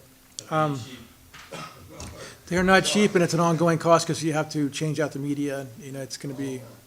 And at what level of their presence would it be worth, or would we be treating them? Like Well, any presence, or? I think EPA and MDE are going to make that determination through a maximum contaminant level. Yes. Yep. So it's going to take time, anyways, to develop this. She's also developing a water model using our pumping data and different things as far as water levels and just how things flow to see if we're gonna have any migration of the PFAS from the 2 wells to any other wells. And so we have a whole sampling schedule she's working on with that, putting that together. And we're also looking at, to try to identify possible sources. And, we've kind of looked at, This is a completely crazy, or just off the top of my head, but I'm kind of wondering, and maybe I should do my own research first, but I'm just wondering if there's any connection between the rubber mulch that we use at the tot lot. I think it's over right, samples were taken over 2 years ago, some of the initial ones. what's that? The samples, some of the samples that were initially taken were before the Oh, mulch was well even before, in yes, there. yes, okay, that's a fairly recent, we put in the rubber mulch, okay, right, thank you. So anyways, we are working on solutions that we can. I'm just gonna, keep updating you as we have each meeting going forward. Wastewater treatment plant roof bids came in last week. Prices were actually much better than they were last year when we said, it was double the price of what we expected. The price is still over the budgeted amount, so John will be giving a presentation on the next meeting, and we'll talk about a budget amendment to get that project underway. Touch on 2 quick things for Kathy. She's been working with WUMCO. They're having Healthy Eating on a Budget on January 25th, 6:30 to 8 p.m. at Town Hall, and Love Your Heart, which is sponsored by Johns Hopkins Hospital, February 1st, 6:30 to 8 p.m. at Town Hall, both at Town Hall. So those are good stuff. Yep. That's it for me. Any questions? System redo for these and the whole process, the box? It's the main controllers, and they're talking about the third quarter. It may even take it till the third quarter of this year to be able to get those final pieces in. Okay. So Doesn't sound great, but thank you. everything else is in. I have a spreadsheet of exactly when things are coming in, and the main controller board's it's pushed out. It's like the last thing they're waiting to get. Understood. Thank you. Anybody else? Motion? Make a motion, we adjourn? Second. Second by everybody else, all in favor? Aye. All right. You in favor of that? You're in favor of adjournment? Oh, no, I want to stay all night. Yeah, bring it on. Thanks, yeah.